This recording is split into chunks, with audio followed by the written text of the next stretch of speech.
Good evening, everyone, and welcome to the April 7th meeting of the Town of Richmond Select Board.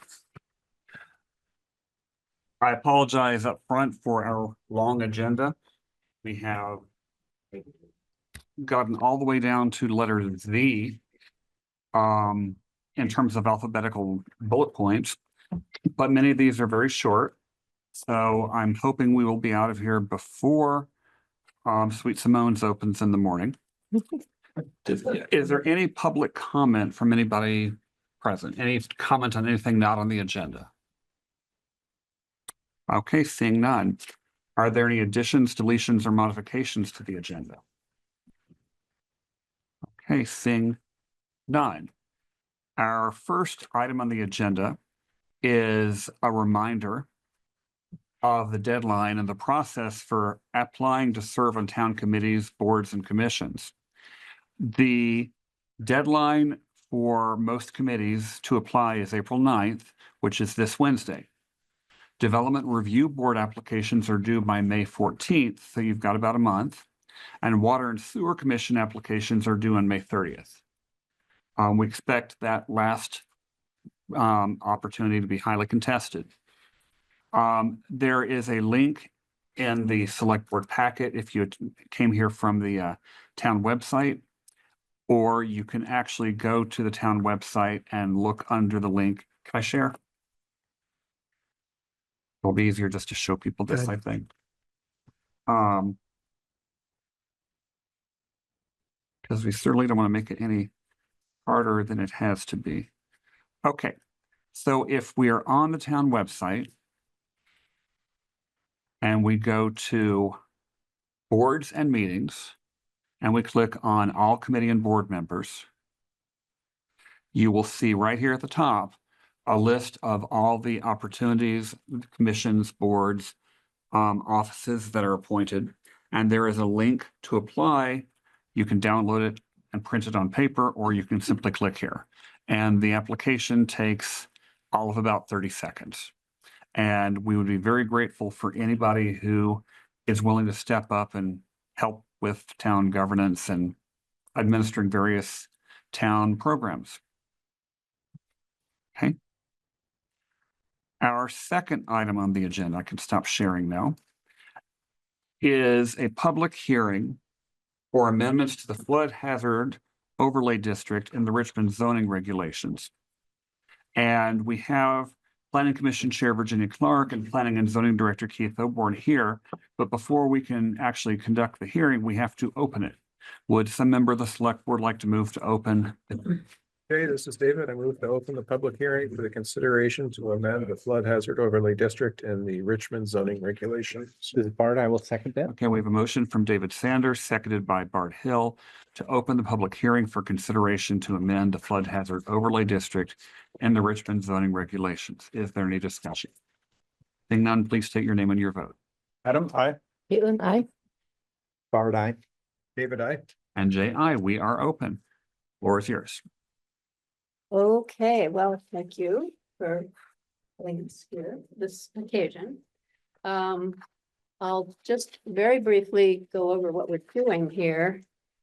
In May of 2024, there was a roundtable discussion.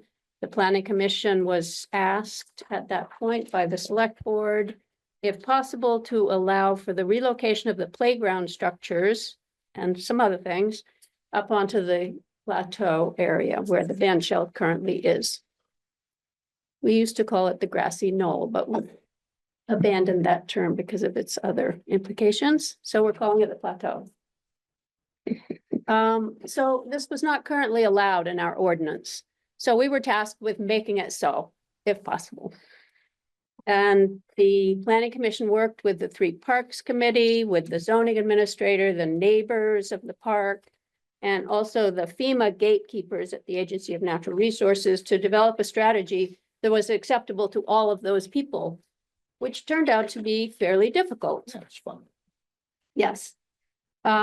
So even though the answer seems relatively simple, which is to introduce the word relocate into the list of things that are already allowed to be done with structures in the floodway and in the part of the floodplain next to the floodway. So this is our basic strategy, is to, this one point is to get this word relocate. But many things had to be changed. Little things had to be changed to allow that to be so. We hit upon relocating structures that were already pre-existing. Basically, adding new structures to a floodway, which is what this area is not a good idea because they increase the flood hazard, they hold water back, can create more flooding. So the idea was to work with pre-existing structures to allow them to be relocated. This, if you want to look it up, is in section 6.8.15(1)(e). That paragraph deals with what are called nonconformities, which is pre-existing structures. This would include the playground, it includes the band shell or outdoor recreational structure, it includes the restroom. So any of those things, we wanted to be able to move them around, specifically up onto the plateau. So to do this, we had to do a few other things. We had to remove any references to floodway structures from another part of the zoning, section 4.6 and 4.7, which dealt with nonconformities in general. So from 4.7 and 4.8, we removed any references to flood hazard overlay structures so that they are controlled entirely by the section of the flood hazard overlay district. That makes it simple. You don't have to go to two places and have different regulations that may or may not conflict with each other. So the A&R gatekeepers wished us to actually write a new zoning ordinance for the flood hazard overlay district, which tied in with their current language that they're recommending. We pushed back about that. Our ordinance has worked well. We did not think we needed to make the exact same language, so that was part of our difficulty, is working with them. And we got through that and did persuade them that what we were doing was in line with what they required in order for people here to have flood insurance. So we wanted to keep that on the table. Several other structures were discussed by the Three Parks Committee. For instance, moving the restroom. Would it not be reasonable to move the restroom up onto the plateau also and get it out of 8 feet of muck being deposited in it every time it floods? And by the way, all of this, our only task was to make the zoning allow for it.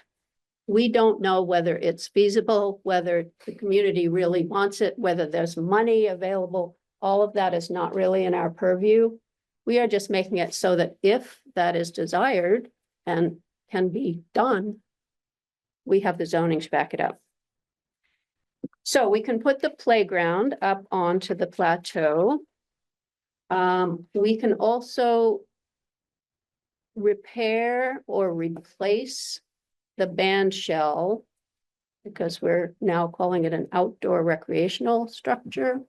As long as it has 2 open walls, it might be possible, if the community wishes, to put a new structure there, as long as it did not worsen the flood hazard. So having something that the water could flow through, for instance, might be actually beneficial.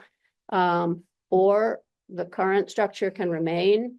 It's fine. It doesn't have to be moved necessarily. It might have to be fixed. I would add also that Yeah. none of these structures can be expanded. So that's an important element to understand. So So in the floodway, we have not allowed these structures to be expanded.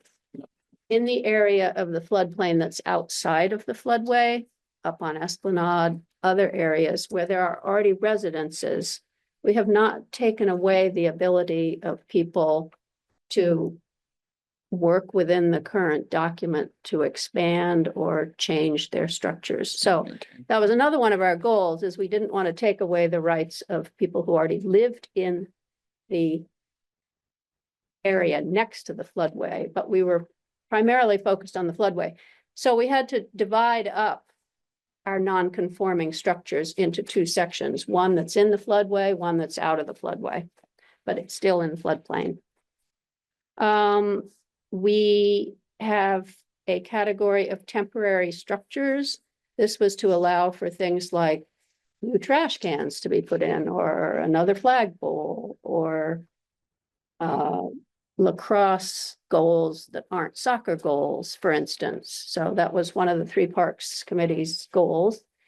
So we added that as temporary structures. They will have to have a permit. That was what we compromised with A&R, saying, okay, they are new structures. If they're lacrosse goals and not soccer goals, they're new, not pre-existing. They will have a permit, and they will have to have somebody who is responsible for them. Mhm. They can only be there 180 days. That's like a summer season. And they will have to have someone who could take them away with an impending flood. So that's our temporary structures. We made some changes to that definition that was already there, but we made some changes to it. And then insignificant activities are things that are permanent, like the trash cans, not like the soccer goals that are temporary, but they're permanent, but they're small. You could even call them de minimis if you wished. Some people like that.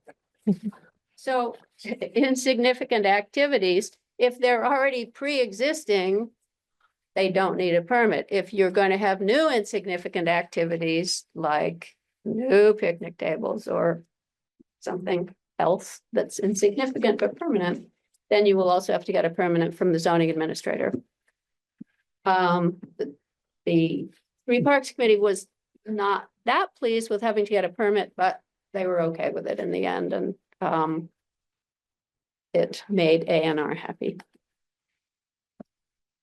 So that is the basic outline. We can go over any parts that you wish of that. We've included the A&R's kind of sign-off letter in our packet, and of course, the document itself that we can look at any part that anyone has any questions about. You started with the select board. Does anybody have any questions? This is Bart. I would only observe that I really like the 4-7 memo, which sort of lays this out in sequence that you just walked us through. I mean, that's really helpful. So thanks for that. Yes. I have one question about expanding structures. One thing that's a known issue with the current ban shell is the lack of ADA access. Right. Would adding ADA access and therefore slightly expanding the footprint be banned? We've spoken to that in the what I would call the de minimis movement. Yes, you can add a access, handicap access or access for people with disabilities. And I'm not sure exactly what the wording is, but it is an allowable use within Okay. reason. If it was in here, I apologize. I must have just zoned out on that part. In fact, there were two things Mhm. that we needed to add somewhere. One was the accessibility, which is a pathway. And FEMA doesn't care that much about things that are flat on the ground, Mhm. because they don't consider that they hold back the water in any way. However, lots of new impervious surface Mhm. is potentially a problem. So we allowed for it under the non-conforming structures and in the definition of outdoor recreational areas, that an accessibility path, and the language is a reasonable degree of accessibility, including a paved path for wheelchair traverse to a non-conforming structure may be provided in addition to the footprint of the non-conforming structure, which allows the existing band shell to have a path made to it if we wish. Or the restroom, for instance, could have a path made to it. And the second thing that we allowed for was a fence in addition to the playground structure footprint. Because the Three Parks Committee didn't want to lose a whole bunch of playground area by having a lot of it be taken up with a fence. If you picture the playground on the plateau, the road, the river, you got to have a fence. It's really necessary. So we also added language that a safety fence around the non-conforming structure may be needed to protect children from contiguous dangers. It shall provide the least possible resistance to floodwaters and debris while still achieving its protective function. In other words, you will want to have, if someone designs a fence, it not be chain link, like the baseball diamond fences. There are ways that you can make it, have it a small amount raised off the ground to allow water to flow through and leaves underneath, to have rods. It could also be removable. That was another option that we put in here. So they would need to think about it. Someone needs to make it the least obstructive as possible. Okay, thank you. That answers my question, Bart. I have another question. We make reference to FEMA here. So informed by executive orders in our current federal state, are we expecting is there any case where we're waiting for a response from FEMA, or are we driven by their guidelines? So we won't be held up like hoping somebody answers the phone? Well, yeah, here's what we were told. So in A&R, there are these Department of Environmental Conservation gatekeepers. They are to correspond between the municipalities and FEMA to try to make sure everything goes forward with FEMA approval. Their new language, they say, is pre-approved by FEMA. We are using the old language, but they have approved our language, the A&R gatekeepers. However, when the mapping is done, the new mapping that we've been promised for many years may be actually happening, if there's any money, of course, for FEMA. At that time, the FEMA people themselves, not the A&R gatekeepers, will review our zoning. And the A&R folks told us if they should have any problems with anything, then you have a period of time to remedy it. So we're not waiting for them to approve it, but they will come in. Even if we had used the pre-approved language, FEMA still would have reviewed our language. So. Thank you. Okay, are there questions from members of the public, remote or in person? Fran Thomas, I had my hand up, but it seems to have disappeared. Can you hear me? Yes, we can. Okay, so I've attended several of the planning commission meetings and followed the documents. So I would have to say I'm representing the Three Parks Committee. And I thank the planning commission for their work on this. And I think based on the work we're still working on, the stuff we're still working on, that will be able to work with the new zoning regulations and accomplish what we would like to do up on the plateau area. We have some plans that we are looking at as possibilities. Unfortunately, I'm not sure there's any money to do what we want to do, but I do feel that should the town get repaid the money they borrowed from the ARPA funds, that we will be able to work within the new zoning regulations. And I appreciate all the effort that the planning commission has gone through to change the to modify the regulations such that we can end up with hopefully possibly a new band shell or performance space and a new playground up there. That we can't say it'll never flood up there, but that will be hopefully more resilient if we do have some flooding. Thank you, Fran. Any other questions or comments from members of the public? Gary, could you I think the the mic, Look, just pretty state good. your name. So Gary Bresser. Mhm. I didn't come for this tonight, but I just had it's the definition for footprint of a structure. I don't quite, I think I understand, but I'm not sure. It says it's a footprint of a structure The flood hazard overlay district shall be considered the area where the structure is in contact with or directly above the ground is measured in square feet, so. That means like where it's in, I understand in contact with the ground, but where it is directly above. Does that mean if you have like 4 columns and a roof, you're counting the space under the roof? If the structure is at ground level? Well, the definition was formulated primarily for the playground. Because there are bars into the ground and then there are platforms across the top.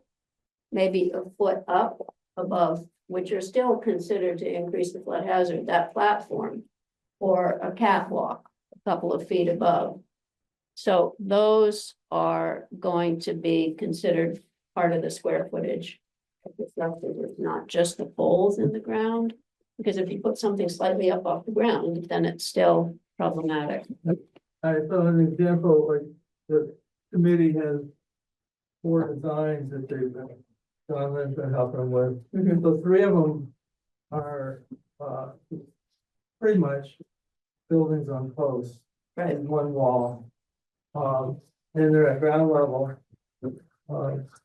So I'm just wondering, in those cases, are you gonna just count where the 1 wall and the posts are, or are you gonna count everything under the roof?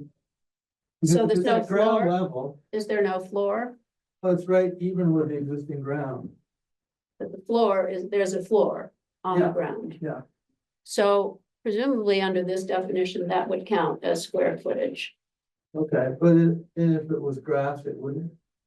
If it was grass, then it wouldn't, I just wanted to clarify that. you know. Okay. Thank you, Gary. Are there any other questions from members of the public? Okay. Are there any final questions from members of the select board? Okay, are we ready for a motion to close the public hearing? Jay, this is Bart. I move to close the public hearing. Caitlin, I'll second it. Okay, we have a motion from Bart Hill, seconded by Caitlin Filkins to close the public hearing. Please state your name and your vote. Adam, aye. Caitlin, aye. Bart, aye. David, I. And Jay, aye. Okay, is there any follow-up discussion now that the hearing has been closed? Or are you ready for a motion? Just confused.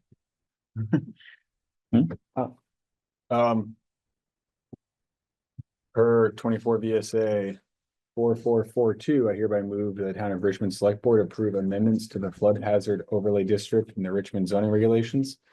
These amendments shall be effective 21 days after adoption. Jay, this is David. I'll second. Okay, we have a motion from Adam Hill. Adam Wood. Adam Wood. You're Adam Hill now. These name switching things It's a are hybrid. confusing me. We have a motion from Adam Wood, seconded by David Sander. Per 24 VSA 4442, Adam moves that the town of Richmond Select Board approve amendments to the flood hazard overlay district and the Richmond zoning regulations. These amendments shall be effective 21 days after adoption. Hey, please state your name and your vote. Adam, aye. Caitlin, aye. Bart, aye. David, I. And Jay, aye. Okay, our next item on the agenda also relates to these fine experts here at the table. It is consideration of setting a date for a public hearing to consider amendments to Richmond zoning regulations for the Jolina Court District. There's information about this in the packet. We need to set a date, and Chair Virginia Clark has said that May 5th or 19th would work. Town Manager Josh Arneson recommends May 5th, since May 19th is when we expect to appoint members to committees, and that always takes a while. So that's the advice of our town manager. Is there any discussion of this date? Good. You said the 5th or 19th works for you guys, right? Yes, Totally the cool. 5th or the 19th. The 5th seems to be preferable. Star Wars Day. Ooh. Star Wars Day. We'll have to find another date. Jay and I agree. I would only observe that I hope we, in keeping with our past practice, do not exceed the number of agenda items past the letter Z. We'll have to come up with a new alphabet. Yeah, I'm really just avoiding the appointment, because appointments always end up taking a half hour, 45 minutes. A zoning hearing can take half hour, 45 minutes, and then all of a sudden you've got an hour and a half of agenda with 2 items. So Yeah. space them out when we can. Is anybody interested in making a motion? Jay, this is David. I move to set a public hearing date of May 5th, 2025 at 7 PM to consider amendments to the Richmond zoning regulations for the Jolina Court District. This is Bart. I will second that. We have a motion from David Sanders, seconded by Bard Hill, to set a public hearing date of May 5th, 2025 at 7 PM to consider amendments to the Richmond zoning regulations for the Jolina Court District. Please state your name and your vote. Adam, I. Caitlin, I. Bart, aye. David, I. And Jay, aye. Thank you so much. We look forward to meeting with you again. We'll be back next month. Thanks so much. Thank you. All right. Our next 2 items on the agenda are related. They involve Mr. Sunshine, who's welcome to come up. The first item on the agenda of these 2 items is consideration of approving a name for a private road associated with the 2-lot subdivision at 1582 Jericho Road. The select board approved the location of the Hammerhead turnaround and a waiver to the rural road specifications for this subdivision at the last regular meeting. This agenda item is to name that road. The property owner, David Sunshine, is requesting that the road be named Sunshine Lane. This has been reviewed and approved by E911. Email to this effect is in the packet. David? I apologize to the board. If I had realized that the board needed to approve the name, I would have brought it up the last time. So I'm sorry to take up a little more of your time. But I was informed by Tyler that you need to approve the name. I did come up with the name because I had to supply that earlier for the stormwater permit. But it will be Sunshine Lane and Or will it? hopefully. Aren't you gonna say, can we just pick any name and go with it, or? As long as E911 says there's no conflicts, you guys are good to go crazy. Held my breath waiting for 911. Jay, this is David. I move to approve the name Sunshine Lane for the new road, which will be created with the 2-lot subdivision at 1582 Jericho Road. This is Bart. I will second that. 1580. Is that what you said? 15? 1582. 1582. Okay, we have a motion from David Sanders, seconded by Bard Hill, to approve the name Sunshine Lane for the new road, which will be created with the 2-lot subdivision at 1582 Jericho Road. Please state your name and your vote. Adam, I. Caitlin, I. Bart, aye. David, I. And Jay, aye.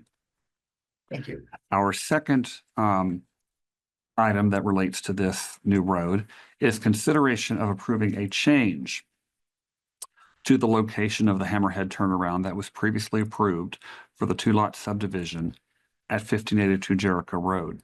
Now, as I mentioned a minute ago, the select board approved the location at the last meeting. However, the engineer has completed his work for this subdivision and is proposing that the Hammerhead be moved 60 feet to the east.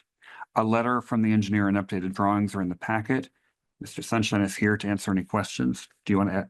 Nope, that covers it. And here's the updated drawing from the engineer. So by way of explanation, this came from our engineer that we hired for stormwater. And finally, he came through, but he came through about 2 weeks after I met with you the last time. And he has moved the Hammerhead 60 feet, he said roughly the length of 2 school buses to the east. I Okay. don't think it affects anything, quite frankly, and it puts it a little more out of the way of everything else. Seems reasonable. Yeah, not a huge change. But Tyler said I had to come back. I move to approve the change in location for the Hammerhead turnaround on the 2-lot subdivision at 1582 Jericho Road as presented in the updated plans. Jay, this is David. I'll second. Okay, we have a motion from Adam Wood, seconded by David Sander, to approve a change in location for the Hammerhead turnaround on the 2-lot subdivision at 1582 Jericho Road as presented in the updated plans. Please state your name and your vote. Adam, I. Caitlin, I. Bart, aye. David, I. And Jay, aye. Thank you. Okay. Our next item on the agenda is evaluation of a public officer and possible executive session. Traditionally, when evaluating public officers, this is done in executive session. And there's details about it here in the memo. What is the pleasure of the select board?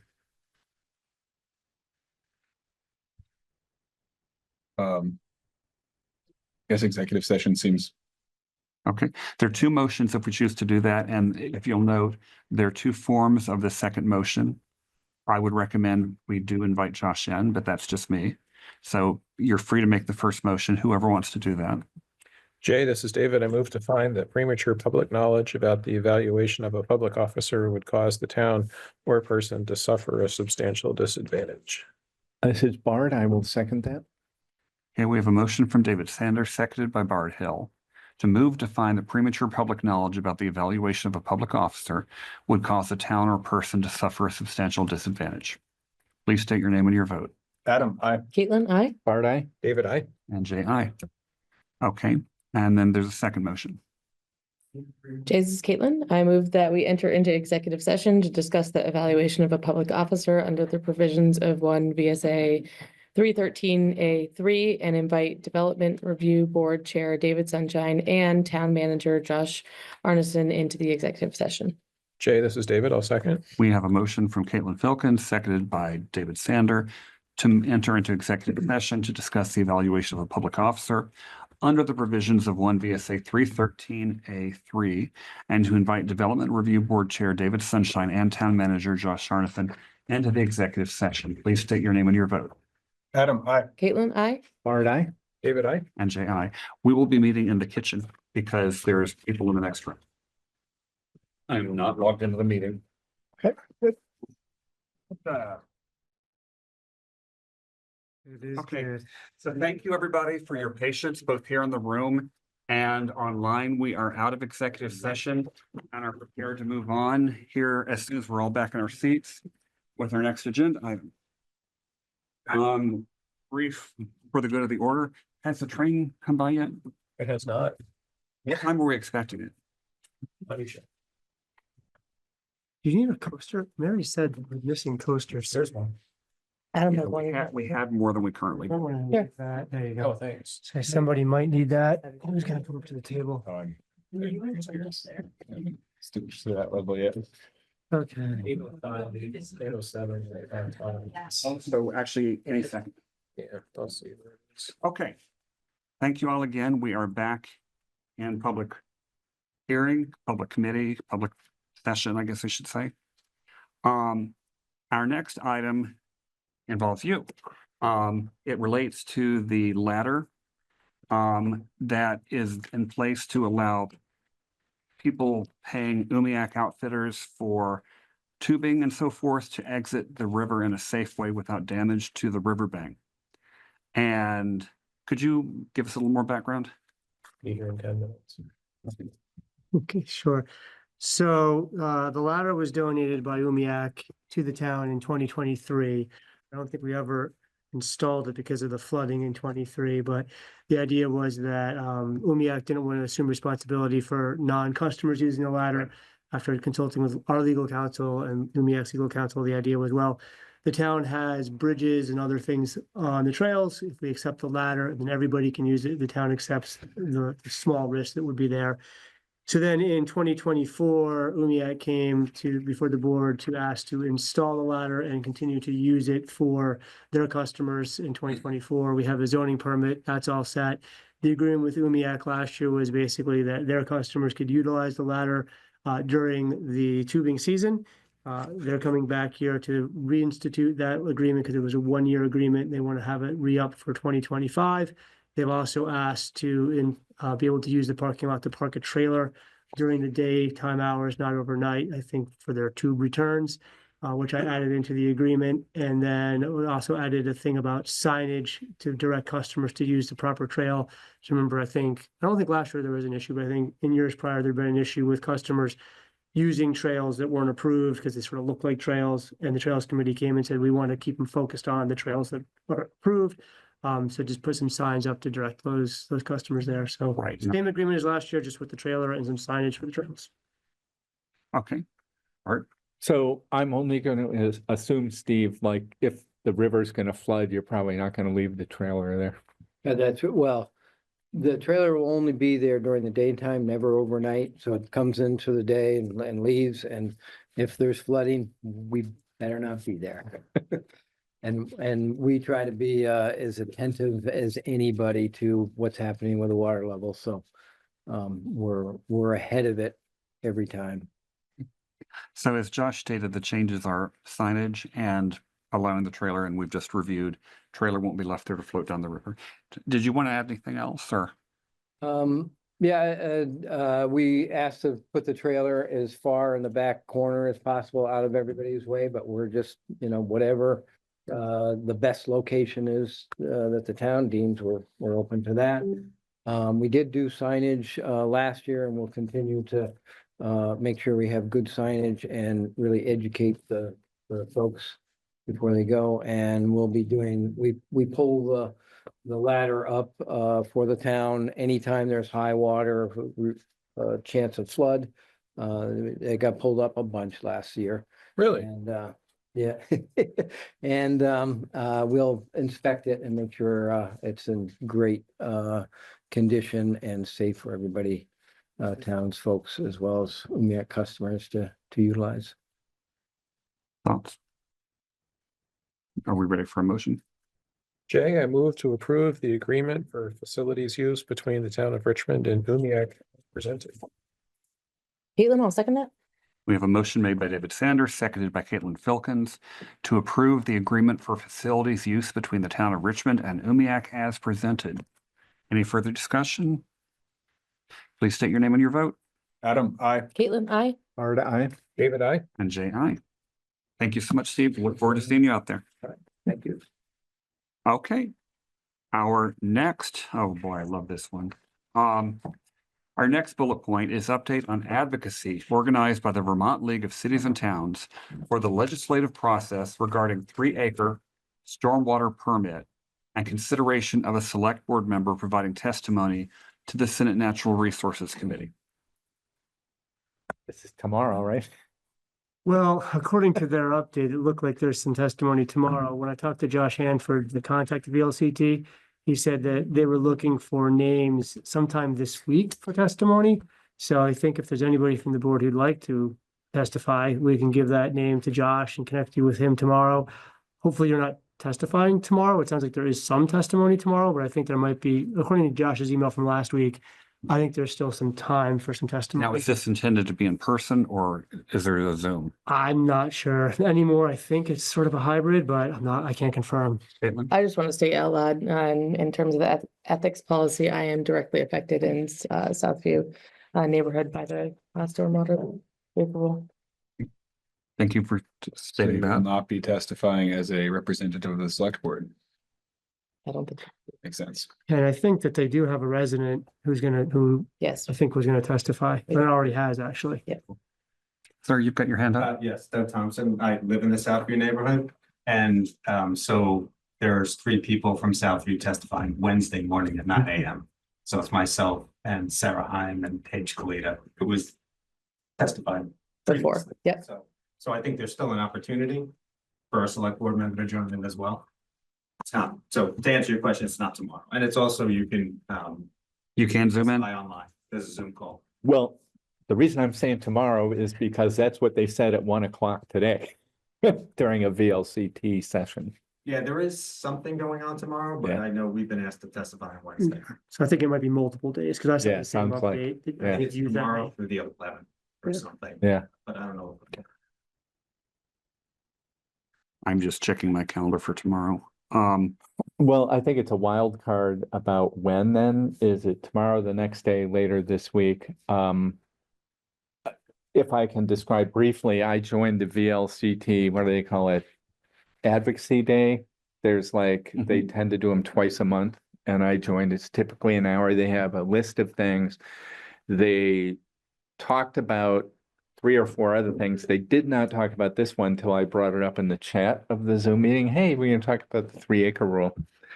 And I sent a short summary of, they also have a newsletter that was published today with like a paragraph on it and the content of their testimony, if you haven't seen it.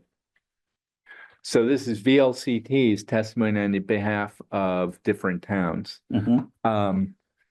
And I guess we can try to pull it up. Yeah, I think I got it too.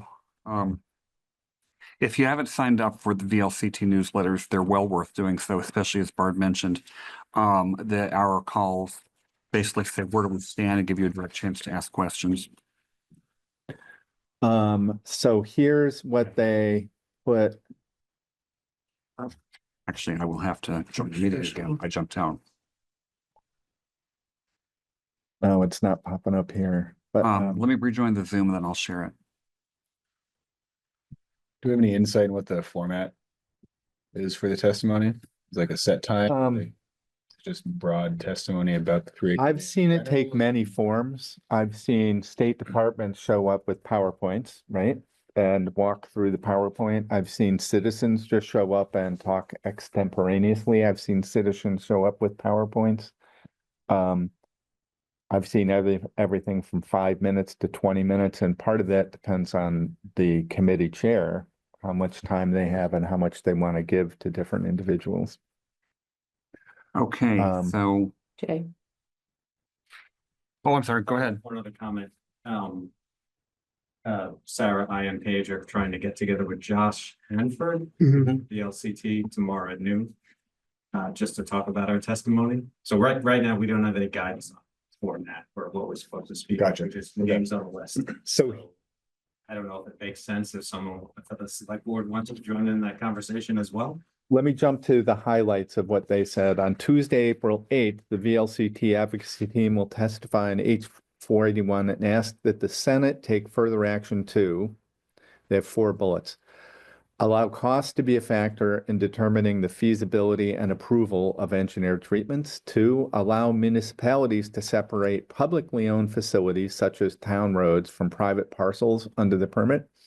3, remove dispersed residential neighborhoods without common ownership from 3-acre regulation. And 4, only require treatment at the time of redevelopment. When I saw, I don't know if it was last year or this year, some brief conversations at a committee, they talked about, there were a few of our elected representatives who were shocked at the money involved and, you know, the sort of return on investment, if you will, and the disproportionate impact on certain property owners having happened to be caught by this net and other property owners not.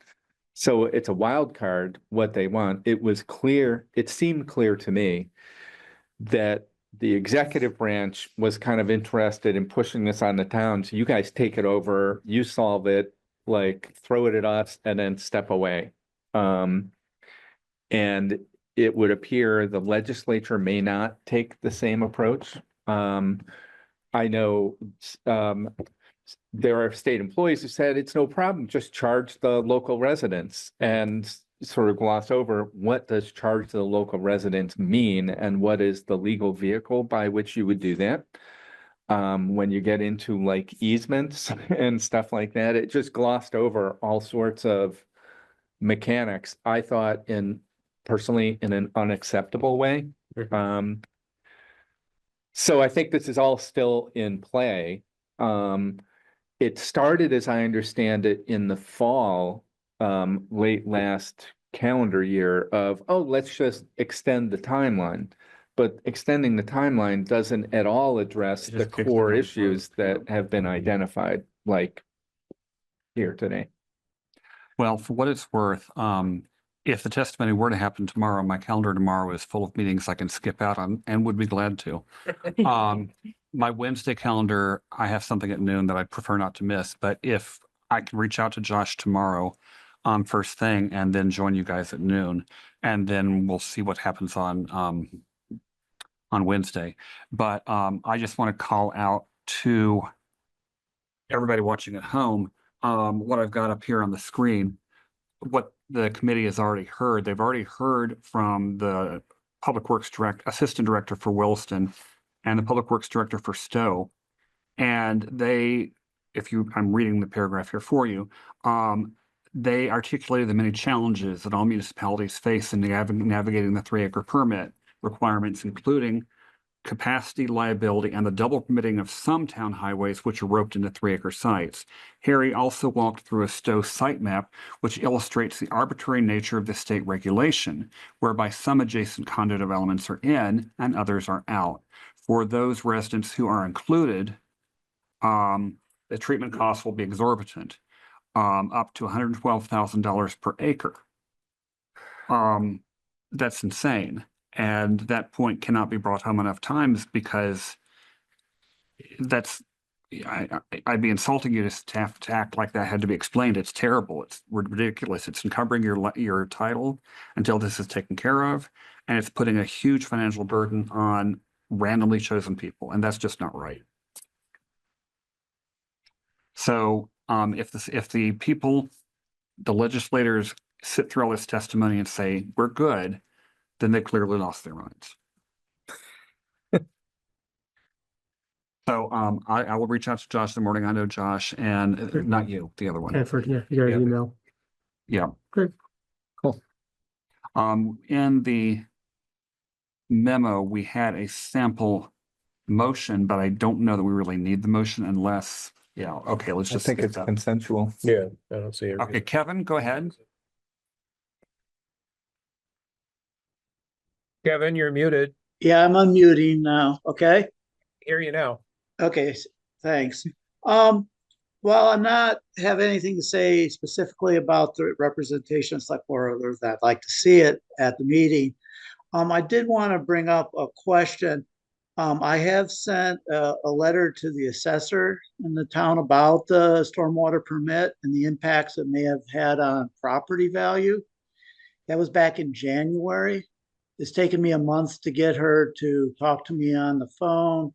And then in the phone call, she admitted that there was an impact, but didn't have a methodology for determining that impact, and said that my letter would start a reassessment for the neighborhood, but that's been 2 or so months ago. And I don't know how to get timely status updates on this subject. Is this something that you guys could give me guidance on? Is it something that the board would want to bring in? Because I'm just one member of the entire community here that have this concern. And is this something that you bring the assessor in to talk to the select board, or is it a meeting in Josh's office between me and the assessor? I just don't see anything happening in a timely fashion. And while I have no ill will for the town, I have this nagging feeling in the back of my mind that the town could be delaying this to the point where it will not have any impact for another year because it's been dragged out so long.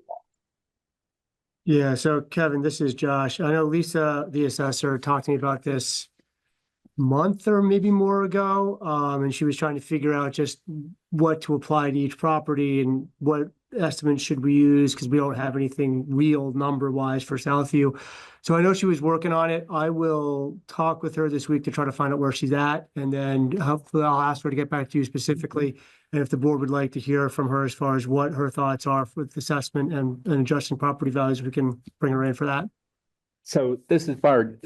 For an assessor to adjust the property value, wouldn't they have to know the financial impact on each property owner, including both the financial contribution and the presence or absence of stormwater abatement structures on that individual property?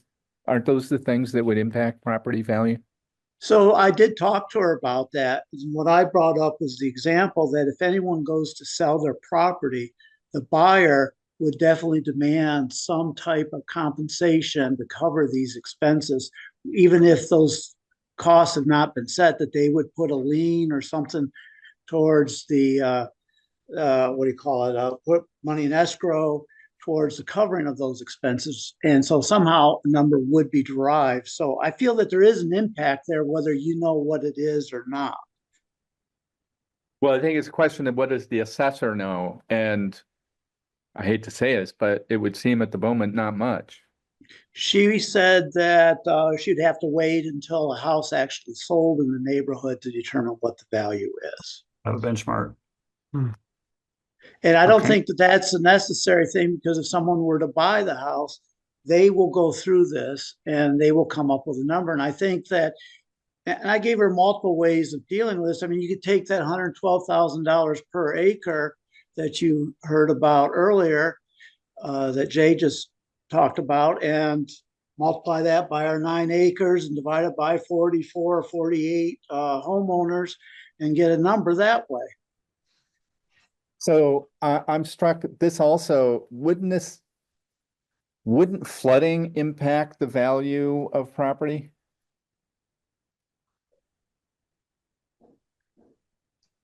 Yes. So has the assessor lowered the value of properties that have either flooded or at risk of flooding? Do we know? In the town, the lower part of town, you mean? By the river? Oh, I don't mean just by the river. I mean everywhere has been flooding, which includes by the river and not by the river. And I think the answer is no. And the reason I'm calling it out is that I think there are properties that have been impacted by events that are more natural than the 3-acre stormwater rule, and perhaps more actually predictable. And I don't know how that plays out, but it strikes me that those properties are similarly situated. And I think it's reasonable to ask the assessor what they think for various properties that are impacted. Property values, for those of you who are not on the water sewer system, the property value goes up if you are on the water sewer system. So you get the privilege of both paying fairly high rate for water and sewer and paying more taxes because your property is worth more because it's served by water and sewer. I would say So- in my experience with real estate that like a pending special assessment, which I would view this as more analogous to them, will directly impact the saleability and the appraised value of a house. And I think that they kind of go through similar situation when there is a notice of special assessment is pending, but there's not a dollar amount or scope of project. Where if a condo, or it's usually in condos or some type of association where they kind of hash that out. And obviously it's imperfect. And so I think we're kind of in a similar situation where there's obviously some negative impact because there's a real cash value associated with this. We just don't know what that is yet. So I agree that I don't know how the assessor would determine this, but there are mechanisms for doing that because they do that with other types of special assessments. So I guess we ask them, I guess we just because ask I have that, no yeah. idea how it works for that. And from what I read over the testimony, I don't even know what this is gonna look like 6 months from now. And it's also tricky, I mean, with the housing market changing, if things start selling for less than their value in Southview and only Southview, does that change Yeah. CLA of the entire town, or is that an accurate representation of only Southview? And I don't know if we have those answers. It's an assessor Ask the question. assessor. Kevin, you brought up an excellent point that we all want the answer to, and we don't have the answer, but thank you for bringing it up. We will try to get some answers. You have asked a question and we have answered your question with more questions. Thank you. Okay.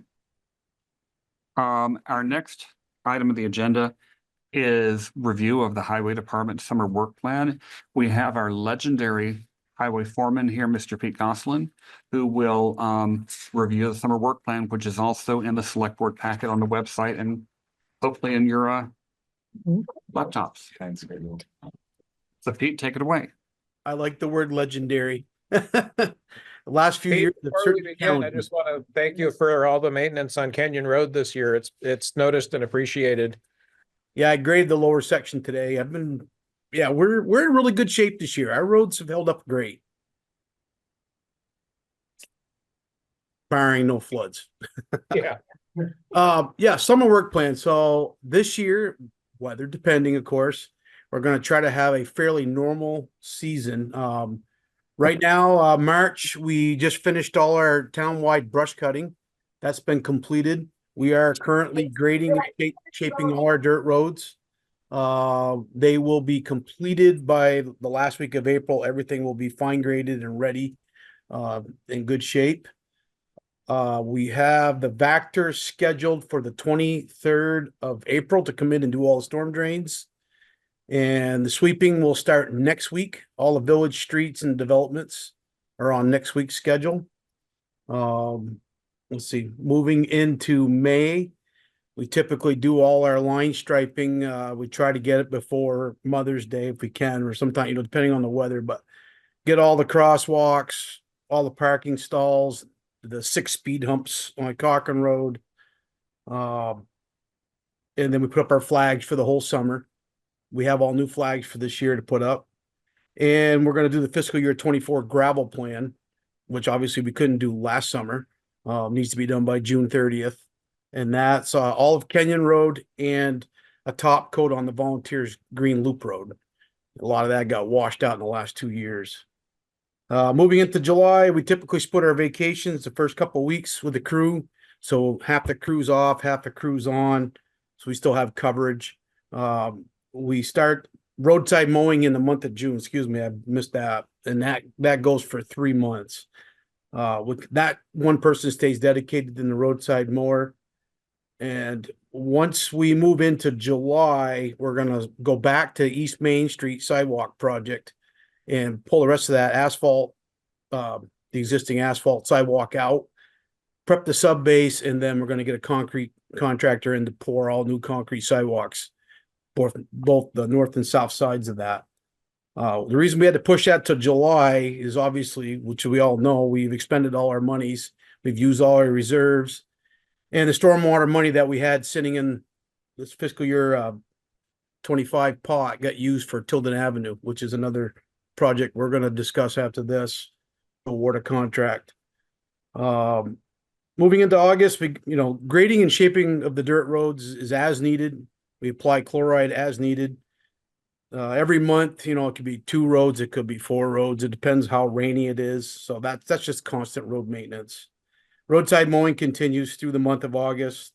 We're hoping to finish up East Main sidewalk project with all the new concrete, and then we blend all the properties in with topsoil right up to the curb and seed mulch everything, make it all pretty for everybody, fix their driveways and whatever needs to be done.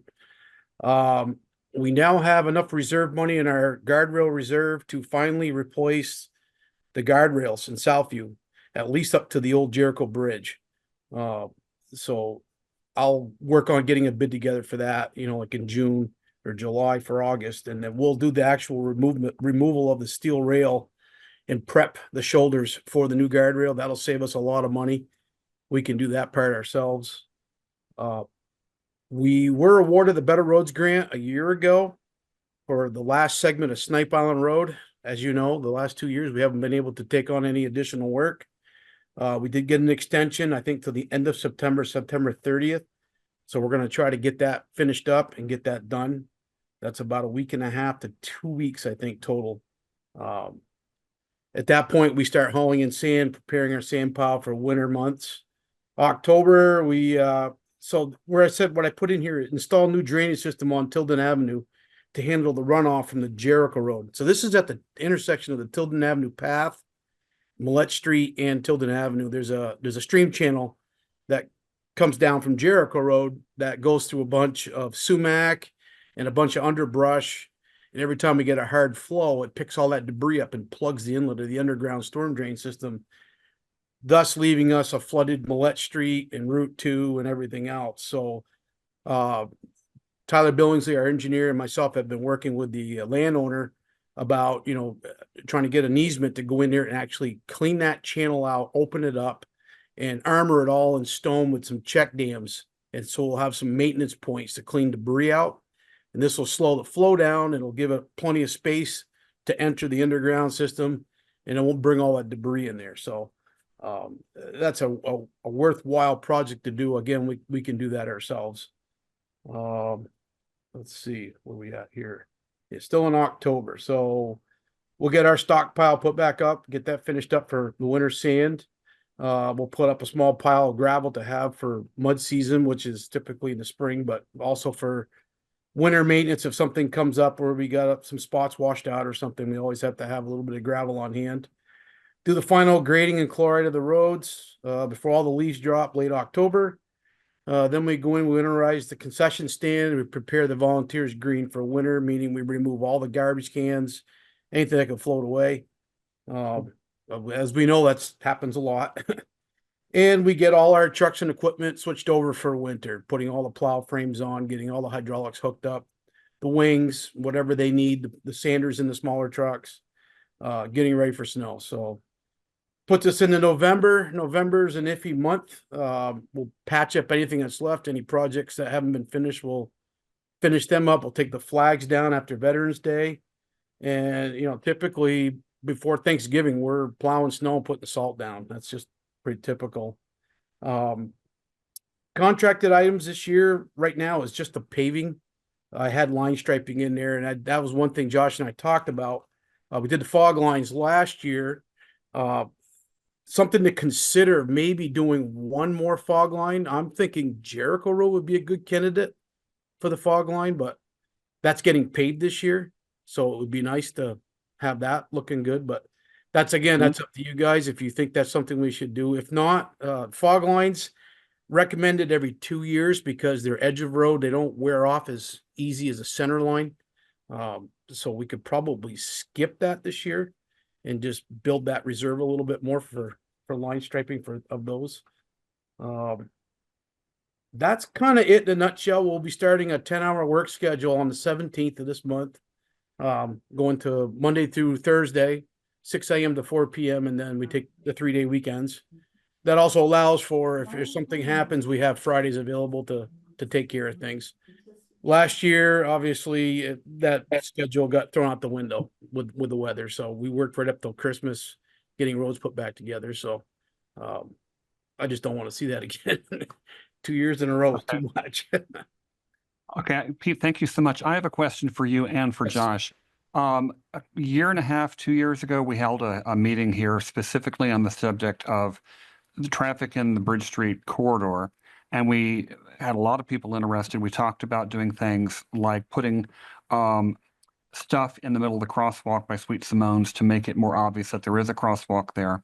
We also talked about restricting which spaces along the Bridge Street Hare side of the street as far as which vehicles could park where, so there'd be fewer cases where giant pickup trucks were preventing pedestrians from being seen.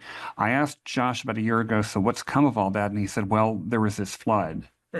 So are we going to get back to that at some point? We do need to get back to it. We haven't, though. Pete and I really haven't. We talked about it. I know right after that, had a few thoughts, and we haven't circled back. So we do need to get back to that, as well as I think, Pete, you right before the flood, I think at the THBC intersection, you started to do some painting down there and maybe some tree trimming.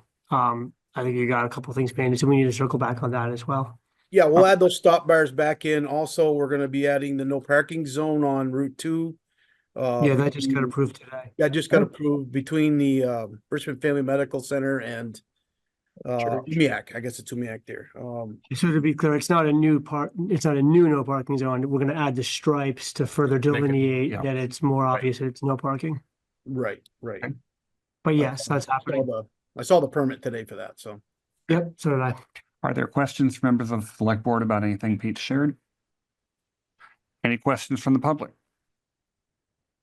Okay, then we will move on to our next. We have 3 more items that relate to, let's see, 1, 2, 3, 4. We have 5 more items that relate to, in some sense, the highway department. Our next item on the agenda is consideration of approving grant applications for the VTrans Municipal Highway Class 2 Roadway Paving Grant and the VTrans Municipal Highway Structures Grant. Would either you or Pete want to talk to that? I'll let Pete go for it. Which one do you want to do first? The Class 2 roadway? Sure. I don't have them in front of me, but I know what they are. I do them every year. So the state grant program is the maximum of $200,000, and that requires a 20% town match. So any Class 2 highway that we have that we're resurfacing qualifies for this grant. Last year we applied for Huntington Road, and we did get the $200,000 for Huntington Road. So it's about a 7-year cycle. So we've got about a 98% chance we will not get awarded this, but We apply every time we're doing a paving on a class 2 road because it's a qualifying road and it's in our schedule. So Jericho Road's in our schedule this year. So that never hurts to apply. You know, some town backs out or somebody can't do it or they had some extra funds. It's happened before where they've called us up and say, we had $60,000 left. Can you use it? It has to be on a class 2 highway. So if we had a paving contract already in place, we'll take it. So, that's kind of the low of, really what it is. I mean, you can scroll through that grant if you'd like to see it. It's basic information about the roadway, latitude, longitude, mile marker. You give you a reason for resurfacing. It's obviously due to age and surface delamination, freeze thaw cycles, heavy traffic. Shim and overlay 2 miles of Jericho Road. We just got the bids in. We're going to talk about that next. It's about $300,000 to do that. And if the state was to give us 200,000 of that, that obviously puts us ahead a lot. So I itemized all the different items that would take to do that work. There'll be some small ditching in areas. We have a culvert to replace, which is already in the schedule in June to do. We did the brush cutting already. So, you know, it's pretty self-explanatory. It's preparation on our part and then the paving on top of that. So Pete Bard has a question. yes. And I like this and thanks for the detail on it. My question is sort of out of the trees and into the forest. Do we know what the source of funds for this grant is? Is it federal, state, or a combination? It's combination. I think it's federal highway money that's given to the states to use on class 1 and 2 highways, which they use. The state owns the class 1s. And then obviously towns have a class 2. So it's the roads, you know, it's part of our aid package, and the grants qualify only for class 2s for paving. And that also includes like if there's culverts that are, you know, poor culverts in the road, signs, all that stuff can fall into that category for that grant. I only ask because of what I see as relative uncertainty about the near and medium term future of federal funding. And I don't know if highway has been, maybe that's a high priority for the White House. Maybe it's not. I don't. That's my only thought, you know. Yeah. You know, having spent decades dealing with federal and state funding, we are in a state of unprecedented uncertainty. So that's just my bigger context. Well, I'm glad we got the award last year. Yeah. You know, so we took advantage of that. So, you know, I never let these grants go by. I apply every single year if we're doing a class 2 highway. And then moving into structures. Okay. So structures grant, stage road. We've lost that road 2 years in a row at the expense of $250,000 to $300,000 worth of damage each time. So we're over $500,000 of damage to stage road and the abutting properties along stage road because of one undersized culvert. We've applied under mitigation, and it's like everything else. And I don't want to beat FEMA up, but it's snail pace. I mean, everything moves too slow. The cost of upsizing this culvert, I think you scroll down a little bit, $486. That's a contract cost. We've already had the hydraulics done. It's been engineered. I itemized all the materials and the cost right there. I realized that, you know, the state funding would only be $200,000. And if we were to contract this thing out, we would have more than 50% of that cost would be more than that would be, or 100% would be the towns. What I am envisioning is if we should get this money, that we take this on as a town project and we do it in-house, like we did Hillview Road. It's basically the same size project, same size culvert. We did Hillview Road for, I think, $75,000 out of pocket with all highway staff, equipment. We rented one piece of machinery. So those itemized costs will be next to nothing on there. I mean, we own the trucks, you know, mobilization would be nothing. We already have the signage and traffic control. The material costs and the pipe costs would obviously, you know, would be our big items, but I think we could do it well within the 200,000 in-house and not take the risk again of having another massive blowout in that roadway. It's such a sensitive area now. And there's been so much impact 2 years in a row. I mean, it's like, if it does it again, you know, we're really, I mean, that's what's driving this mitigation. It's such a high priority. And I wrote a memo to FEMA about this. And, you know, it's like, look how much damage we've incurred already. And we could have fixed it for less than that, you know? So, I just don't want to play the waiting game anymore. So we're gonna take the chance and try again. This will be the 7th attempt at applying for this particular location under structures. We haven't gotten it 6 times in a row, so this will be number 7.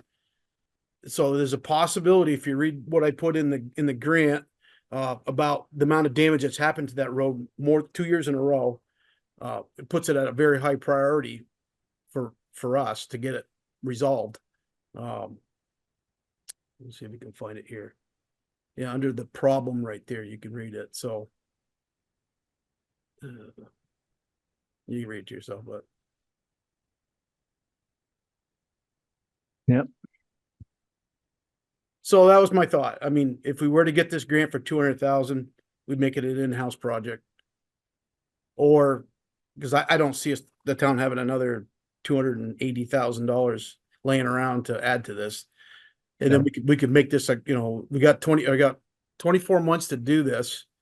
So we can put it in another work schedule, and that would be our priority for a month in the following year, like summer 26 type of thing. So Okay. what else we got next here? Oh, just gonna say the only other things you have to go, well, unless anybody has structures questions, Yes, There's any just- questions, please. just 2 other forms, TA 60 and Codes and standards, annual financial plan.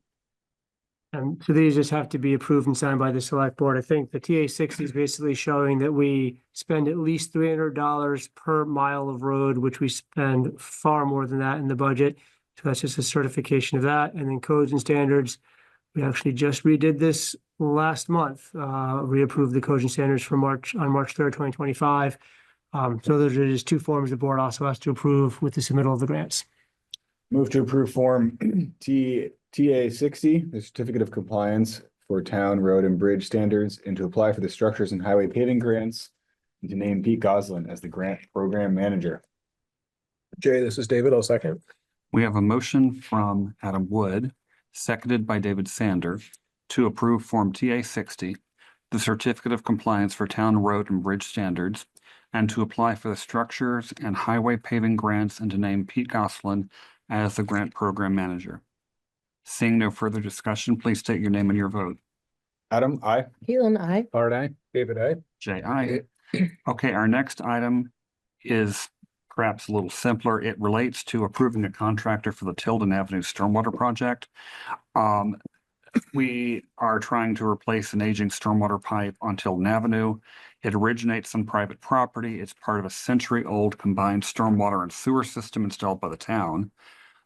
Current pipe is failing and causing flooding of 102 Tilden Avenue, which is where Sean and Christy Witters lives, during high rain events. Engineer Tyler Billingsley created the plans for the project and ran the request for proposal process. We received 4 bids. The lowest bid was $68,492 from Catamount North Siteworks. Billingsley recommends awarding the contract to Catamount North Siteworks. More information about the various bids is in the packet. Does anybody have any questions or concerns? Jay, this is David. I move to approve the Tilden Avenue Stormwater Improvements Project to Catamount North Site Works in an amount not to exceed $68,492. This is Bart. I'll second that. We have a motion from David Sanders, seconded by Bart Hill, to award the Tilden Avenue Stormwater Improvements Project to Catamount North Site Works in an amount not to exceed $68,492. Please state your name and your vote. Adam, I. Caitlin, I. Bart, I. David, I. And J.I. Next, yes, sir. Question. So, there's a big difference in price there.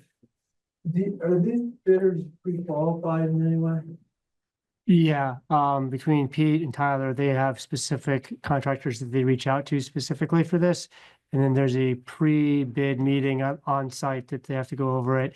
And then Tyler further just, double checks the low bidder to make sure that they're good to go.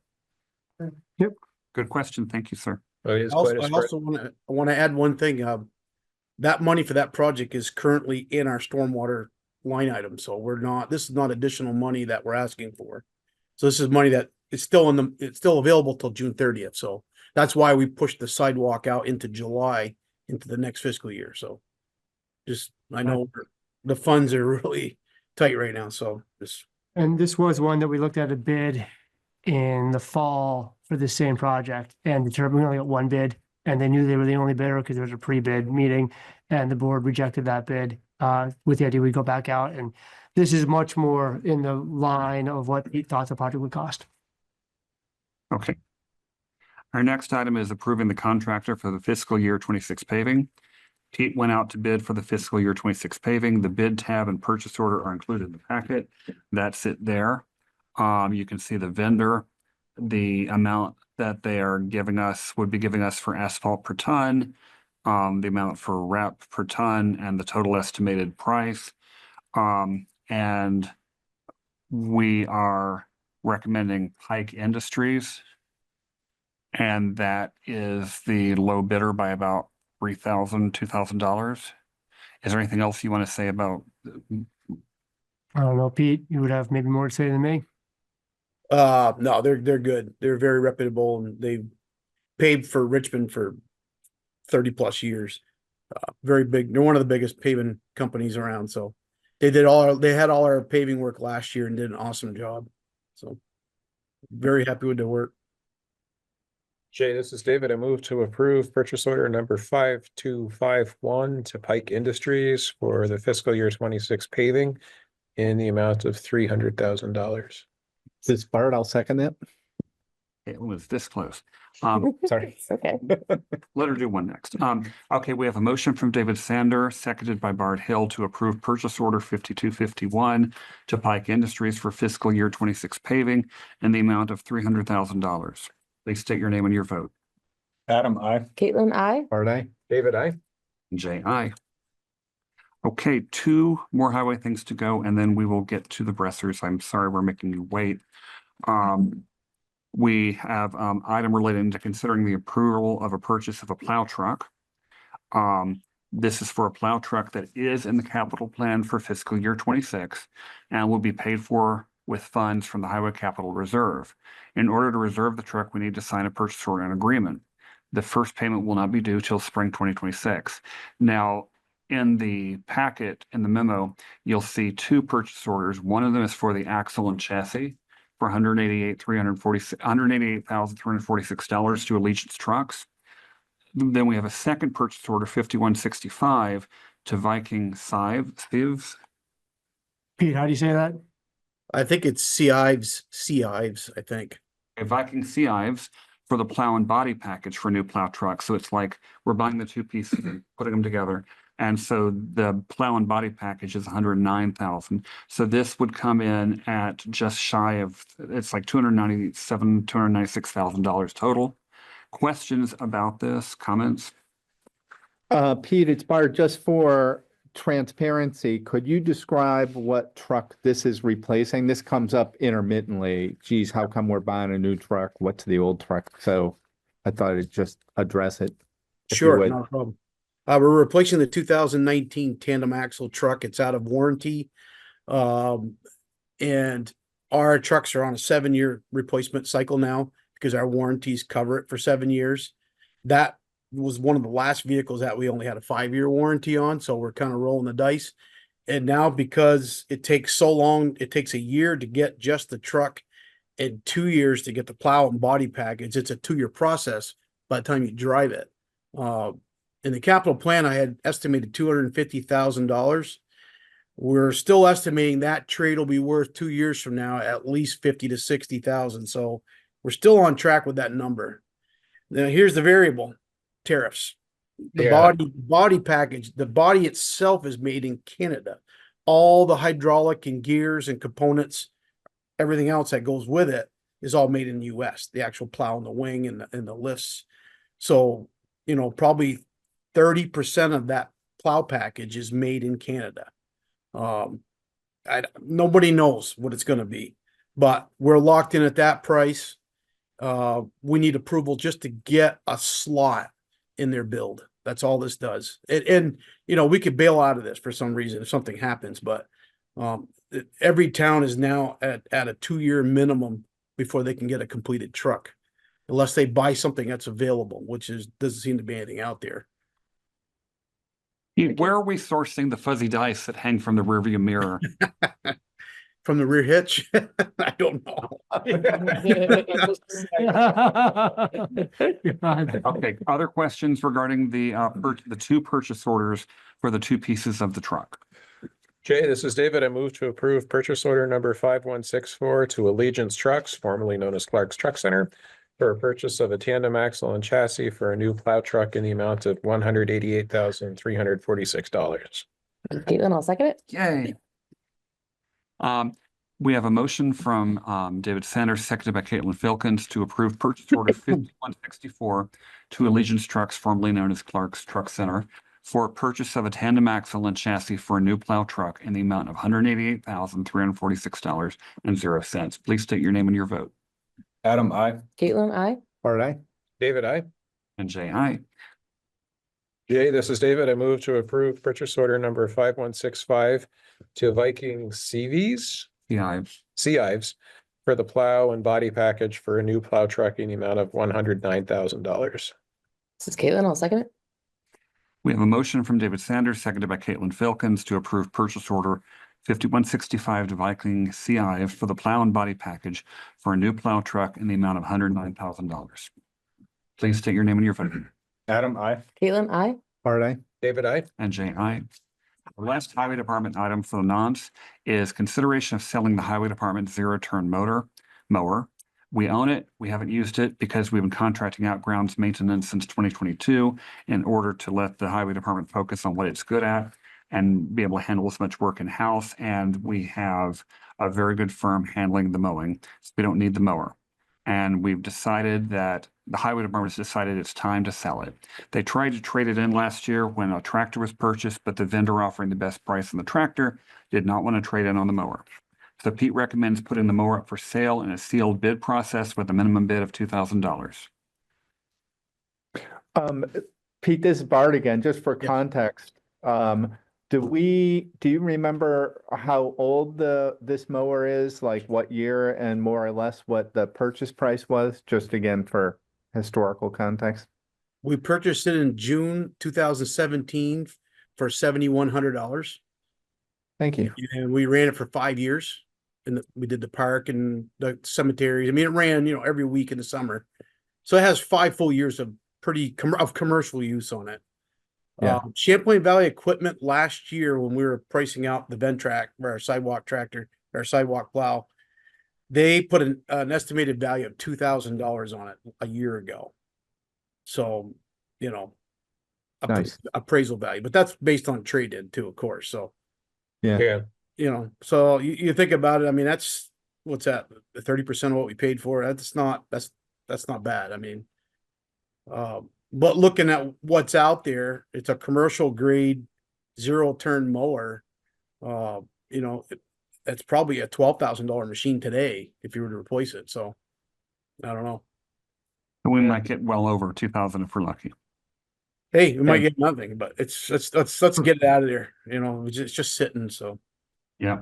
And it's not subject to tariffs. Richmond hasn't been hit with tariffs yet. Wow, look at that. Okay. Let's sell it quick. Have a motion. This is David. I move to put the zero-turn mower up for sale with a minimum bid of $2,000. Caitlin, I'll second it. We have a motion from David Sanders, seconded by Caitlin Filkins, to put the zero-turn mower up for sale with a minimum bid of $2,000. Please state your name and your vote. Adam, I. Caitlin, I. Art, aye. David, I. And Jay, aye. Finally, we're to Gary and Jean Bresser's item. Pete, just quick, if it doesn't sell, what's your plan with it? He's going to give it to me. I don't know. Same thing. Well, you know, we could go back to Spear Street Mowers and maybe they would sell it on consignment for us. I mean, I don't know. I mean, you Yeah. know, You have they're the map. dealer for that Cub, that type of machine. I think it's a Cub Cadet, so, yeah. Somebody will buy it eventually. So the next item on the agenda, moving on, is consideration of approving access permits for 401 Bridge Street and 552 Bridge Street. 401 Bridge Street is the Bresser home, which I think we're all familiar with where it is. 552 Bridge Street is that property in the corner of Bridge Street and Huntington Road. And Josh is bringing up the map and the Bressers are here to explain this. So 401 is our home and we've been flooded many times since, including Irene. We fixed it the first time. The second time we had a good start on it, moving the gravel back. And then it's flooded twice more. We have estimates, bids of 17,000 every time to Mhm. back together. So we're trying to do an alternative fix. So worked with Pete. You can see the plan is to kind of create a parking lot where we've been parking on our lawn since the flood. Moving the driveway 90 feet. We definitely wished it was closer, but the town has a different site distance than what the state has. If the town followed the state site distance, we'd be much closer to the bridge where we would like to put it, because where we are putting it is an improvement, but it would still have been underwater. Gene and I figured for the last three, well, I guess all four floods. It would be underwater I again. mean, it'll take less damage because it's less water flow, but would still be underwater. So, I mean, worst case, Pete's told me that he started working, I think, with a town engineer, I don't know, with others, on redoing the public works standards, and one of the topics would be whether the town goes to the state site distances or whether they keep. I don't know where the Richmond came up with their distances that doesn't follow the state. And we would probably want to come in and move it and take out all the fill that we're gonna have to put in to create that leg. But talking to Josh, he doesn't, not Josh, talking to Tyler Billingsley, he said that it doesn't look like there's any waiver process or any way that we can temporarily, I mean, I wish there was a way that we could, you know, put it in under the state rules temporarily at least, and not have to do something we're gonna come back in and ask if we can take out, and while this rewrite process is happening, but if there's no way we can do it that way, then we still want to proceed with this because you know, our grass doesn't wash away. It's just where we have gravel that moves across the lawn, and a lot of it ends up across the road. And we definitely want to take care of that. Bard, go ahead. I have two questions, and the first one's probably for Pete. So what is the sightline distance like? And it's not clear to me, presumably the limiting factor is the distance from the bridge. And what is the distance that we're looking at? Because I can't tell from this site plan. Yeah, it's like, I think 275 feet. I don't have the book in front of me, but 275 is corner site distance. And the problem is, you know, coming from the town center across that bridge, you know, you're coming in on an angle, you have no visibility until you exit that bridge. So Right. it's this location is in compliance. It's safe site distance. It's on the very edge of the high water flow area. Gary's right. If it could move 20 feet closer to the bridge, I think he would probably never see erosion. I won't say, I won't use the word never anymore, but very minimally see any big erosion issues. I flagged this a year ago because Gary and I, well, we started over a year ago on this, didn't we, Gary? You talked to me about it. Yeah. And I flagged that location because it was like right on the edge of the high erosion area and complied with sightline distance. So, that's what I told Gary. I said, I don't know of any waiver process. I think it's happy medium. It's best of both worlds. It's staying in compliance with our specs, but it's also allowing Gary to get, or the Bressers just to get up out of that high erosion floodway area. Will you get water to that point? You might, but I don't believe it'll have that type of current because it's about 5 feet higher than what your original access was at. So, yeah. So my follow-up question is, yeah, the lower part is kind of now in a floodway, not a floodplain, right? It kind of books across there. But then the 90 feet, the sort of arrow there, I can't tell what the 90 feet is intended to show us. Because it looks like is that from the middle of the new driveway to the property edge line. of the old one? The property line Oh. is the granite and fence post by the street is right on that. So that lower thing is the end of the property line? Yeah, I see. so the Oh, driveway. the solid square is the granite. Yeah. I get, thank you. So So it's that's- 90. that stake on is, center. the stake with the white ribbon is present out there in the shoulder. You can see it. That's the new proposed location of the access. Yeah, if you drive by, you can see it. There's a Yeah, it's stake. been out there for a year now. It survived the snow. Just didn't know what it was. I know. We've Okay, been waiting since last September, whenever we met with FEMA, they did help us with a few thousand and they encouraged us to appeal it to see if we get more, and they were supposed to get the final answer March 10th, and then we were told that everything's on hold with the, okay. So in the packet, we have a motion for 401, and then the next item would be 552. Do you want to go ahead and handle 401? Jay, this is David. I move. Oh, it's a typo. I move to approve access permit ROW 2025-01 for a new access at 401 Bridge Street. It's Caitlin, I'll second.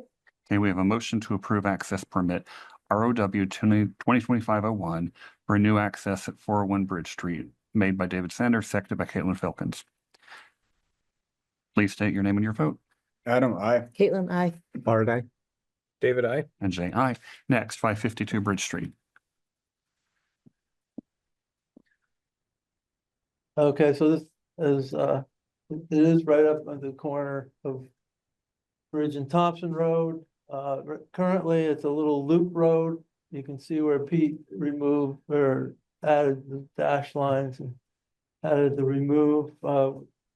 Again, ideally, I was hoping we could come straight in but because of sight line distances from the corner, we are using the existing entrance, and part of the agreement with Pete is that we'll replace the sidewalk and curbing up at normal sidewalk and curbing height. And then we're gonna take advantage of the new state zoning changes, mandatory zoning changes to the town, and add some units on that property. The lot is over an acre, and the current house you can see there is right on the edge of the property. So there is quite a bit of free land around it. We were hoping to maybe just start this fall, but Pete said that the town didn't get the grant to redo the sewer line up through there for this year. Yeah, it's an extremely slow loan approval process that we're not gonna have completed this summer. So, cause I didn't wanna dig up the road and attach to the old sewer line and then, next year have to I'd do it again. do it. So we're gonna try to time it whenever that project takes place. So nothing will happen up there other than I hope I can get all my permits in order this year. Jay, this is David. I move to approve access permit AC 2025-02 for a new access at 552 Bridge Street. Caitlin, I'll second. Hey, we have a motion to approve access made by David Sanders, seconded by Caitlin Filkins, to approve access permit AC 2025-02 for a new access at 552 Bridge Street. Please state your name and your vote. Adam, I. Caitlin, aye. Art, I. David, I. And Jay, aye. Thank you. Thank you. Thank you for your Thank you. patience. No problem. It's very interesting. Especially the executive session. Do we have anybody here from conservation? Yeah, Judy's here. She can walk through all of it better than I could. Okay, so our next item is for Judy, who is on the call. This is consideration of approval of a request to use conservation reserve funds for supplemental tree planting at Volunteers Green. Judy, you're welcome to go ahead. Thank you. So, as you know, the Select Board has approved money for Volunteer Greens tree planting in the past. And John Cart was spearheading these efforts. Last year, the flooding wiped out a lot of the new trees and deposited a bunch of sand and wreaked havoc. So we had hoped to do a fall planting, but that didn't work out. So we're trying again for the spring with Sandy Ferry's class. And we're asking for money, not for the trees because they're being donated through a grant program, but for mulch and other plant suppression materials, because one thing we noticed is, you know, you plant these small seedlings and then the native vegetation comes in and kind of overwhelms them. So we need to do some additional work around that. And I don't really have specific costs. We came up with a number $700 because that was left over from the last request, but it should be less than that. So this was just kind of hastily put together, like, oh geez, all those plants got whacked. Let's try to replace them and have them exist in better growing conditions. Is whacked a state entomology term? That's a Yes, we whack insects.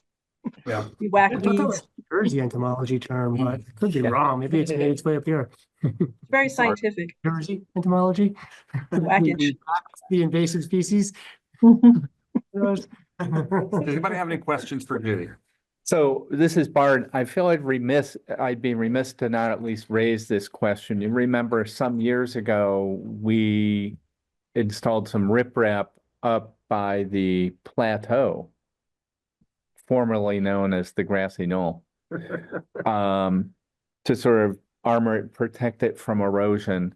And I want to at least call the question. So I'm assuming you've probably had conversations about the erosion of the riverbank, and the role of trees and other vegetation versus riprap, and maybe just briefly educate us on your conversations about that. Does that make sense as a question, Judy? Yes, and that was actually the impetus for planting these trees in the first place. You know, as you remember, Gary and John were quite vehement in their desire for riprap, as opposed to some of us on the Conservation Commission. But nonetheless, we all agreed that that river is going to continue to erode, not just because of the local conditions, but because rivers are a system, and what happens upstream has consequences downstream. So with this increasing force of the water during these flooding events, and you know, with the limitations of containing a river within civilized infrastructure, something has to give, and it's usually the banks.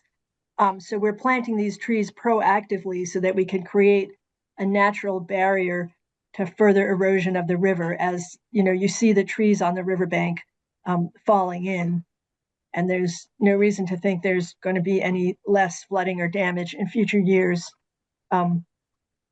So that's a little grim prognosis, but the climate has not been improving as far as I can tell. So that's the point of putting these trees in, is to try to stabilize that bank for future years too. It did not help that the flood removed, you know, a whole set of trees we had planted. So does that answer your question? Yeah, is it fair to say, because I walk along that river and also parts of the Huntington River where I've seen trees go in in the last 4 or 5 years that like never went. The bank never went until the last 4 or 5 years, and large mature trees have fallen into the like in some cases on the Huntington almost all the way across the river, big, large, mature trees. So I just, point out that would it be fair to describe this as our effort to help slow down, but ultimately, if a high volume of water comes through with enough velocity, as it has there on Volunteer Green, is going to tend to continue to erode in various places, potentially on both sides. Is that reasonable? Yeah, I mean, the town is involved in a number of resiliency projects, and that's something the Conservation Commission is really interested in working on, is trying to figure out what you can do. When you have a long, straight stretch of river, that contributes to erosion because it's all about velocity, right? Velocity of the water. So if there's nothing slowing the water, if there are no curves, or other obstacles to slow that volume down, then you're going to get erosion. And the other problem, I believe, is the nature of these weather events that we have, that they're more concentrated and I can't think of the right word, but ferocious comes to mind, that they come in and you suddenly drop an inch of water in 15 minutes. That's very different from an inch of water over 2 to 4 hours. And so that's why we're seeing, our culverts getting blown out and this other incredible amount of damage that we see with these weather events. So, there's limits to what we can do, but certainly, robust tree planting and trying to create vegetation that will hold some of the embankment in place, can only help. There's also, there's different kinds of structures you can put on embankments too. They're kind of expensive, but that is something we can explore if the select board is interested. And sure, the Huntington River, that's, again, you have a long straight stretch and the water velocity is just going to increase, erode, the trees come down. Yeah, I hate to be Ms. Doom and Gloom, but Yeah, I'm even talking like way up in Huntington, like at the Audubon Nature Center, like up there. Right. I mean, especially where it goes, as you point out, like there are some straight stretches with banks that are slowly falling in. They're not just slowly falling, but that particular area is rapidly falling. Yeah. So she asked a question, Jay, I defer to you about how you want to entertain that question. Do we want them to explore other alternatives? Caitlin? I don't know. how about if we could give you some thoughts or possibilities? We can look into river resiliency and see what some options are, and not get too detailed, but just. Well, it's the thing the state is doing a lot of education on. There's stuff out there. And over maybe 2 generations, Volunteer Green went from like farmland to somewhat highly valued recreational land. So it, perhaps the social value and relationship with that part of town has changed over, say, 50 years. Okay. Judy, Pete Goslin here. Are you taking any more of the green space for planting, or is this just planting in the same location that Same footprint? There's a lot of places we can fill in because there'll be, mortality over time. These are young trees and we've already lost a bunch. We might, we'll stay within that same distance from the bank, but we're trying to fill in the area that's closer to the, what do you call it? Spacing, the building on the knoll. Band shell. The band shell, yes. Band shell. There's been significant erosion along fields 1 and 2, where the trail was. Yeah. We've lost over 10 feet and now it's vertical raw soil. Wow. Trees are gone. So I'm doom and gloom. I mean, I look at erosion a lot different than the state does, and I know what I think works and what doesn't, but we're going to continue to lose this. You can put all you want there, but it's just going to slow it, but it's going to keep eating into that green space. Well, what are you suggesting, Pete? Well, I'm a riprap person. Oh, you're a riprap Armory. I know everybody, and they say it's not natural, but it is. It's rock. Well, I think there's compromise to be found in there. I think there are other structures that can be put in place, and we can talk, because I'm not, I understand the need to try to maintain our green and Well, not. let's just use for an example that S curve that goes under the Bridge Street Bridge and the riprap project that was done. We have no erosion in that riprap area whatsoever. So that has lost some of the rocks. Anyway, I don't want to reenact the riprap.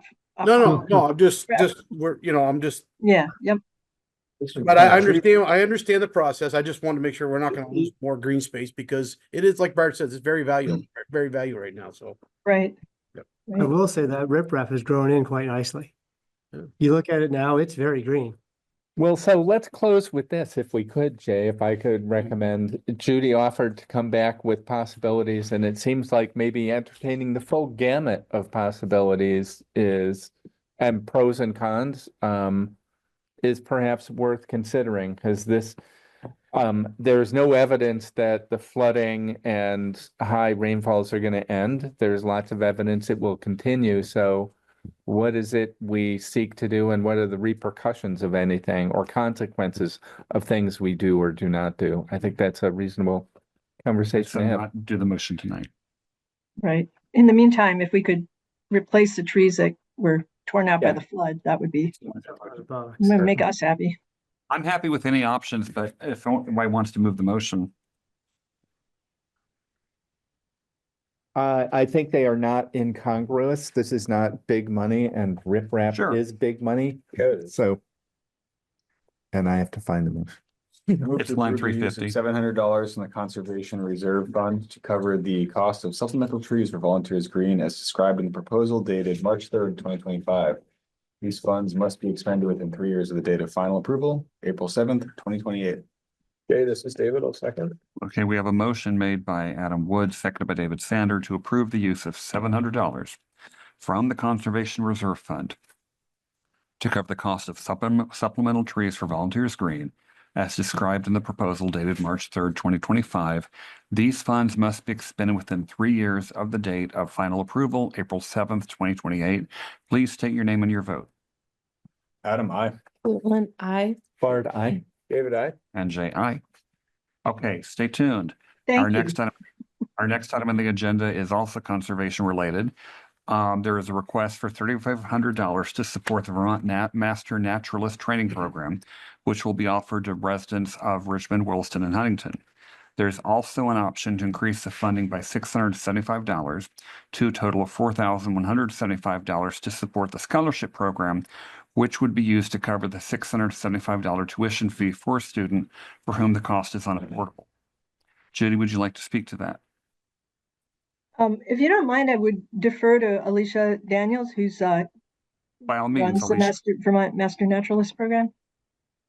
Sorry to put you on the spot, Alicia. No, happy to be here. Hello, everybody. I've been listening to the meeting and very impressed with the work you're doing and how articulate you all are on all these different issues. So anyway, happy to be here tonight. And we ran a Vermont Master Naturalist Training Program in 2018 in Richmond, and really had a great turnout for that program. And we've had multiple people come forward and ask for additional training. So it's a professional development program. It goes over a 9-month period. We train people to understand the natural and cultural history of their town. We cover everything from bedrock to birds in 5 field trips that are day-long trips from September to May. And then they, in return, give back 20 hours each to team volunteer projects, which included working with John Cart to put in the original trees. But anyway, we would love to come back. There's been interest in that, and that's why we're here tonight. What's the kind of age range of the folks that would participate in this? Yeah, good. Thank you for asking that. And that is actually something we're super proud of, which is we recently enrolled a pretty exceptional 16-year-old up in Cambridge. So our youngest age so far has been 16 to late 70s. But all the demographic is pretty well represented. We have a good number of people in their 20s, 30s, 40s, 50s, 60s. So we feel good about that. It's attractive to people who are starting their careers, and it's attractive to people who've finished a career and want to do something different or just want to take their conservation career in a different direction. So. Yeah, in another world, I would love to take this. I grew up with a very crunchy granola mother who had all the books like Silent Spring and Pilgrim at Tinker Creek and all that. But alas, I have no time.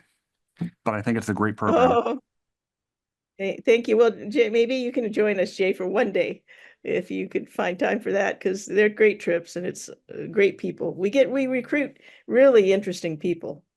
Well, for what So it's worth, that Go is ahead. actually, I'm sorry, that's just one of the things that when I started out, I didn't fully understand the impact of, but the neighbors meeting neighbors and understanding and learning about their interests, you know, whether it's trees or birds or rocks, has been incredible. You know, people have formed really long-lasting bonds through this experience. Well, one thing that occurs to me is I'm going to momentarily put on another hat that I wear. President of the board of Mount Mansfield Community Television. We are always looking for content, and we loan out cameras, or depending on the circumstances, somebody from the station can come. If there was a particular program or day that you thought would make for interesting filming for something that could be edited down to 20 minutes or a half hour or whatever, we'd sure like to know about that, because this sounds like something a lot of people would be interested in. That is, my answer to that is absolutely. And we have collaborated with a filmmaker named Bill Killen, and we've done a number of films, including one on the Andrews Community Forest, that are on our YouTube channel. And in addition to that, I would love to do what you're suggesting, because our filmmaker generally goes out with me and a couple of naturalists, and we narrate a story about a place. But it'd be really interesting to see the program in action. And it sounds like you might have the talent that we would need to do that. Yeah, MMC TV, they're right across the hall from us here in the town center.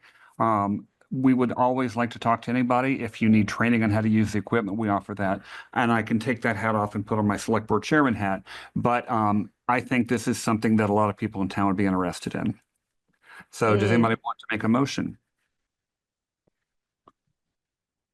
Line 372.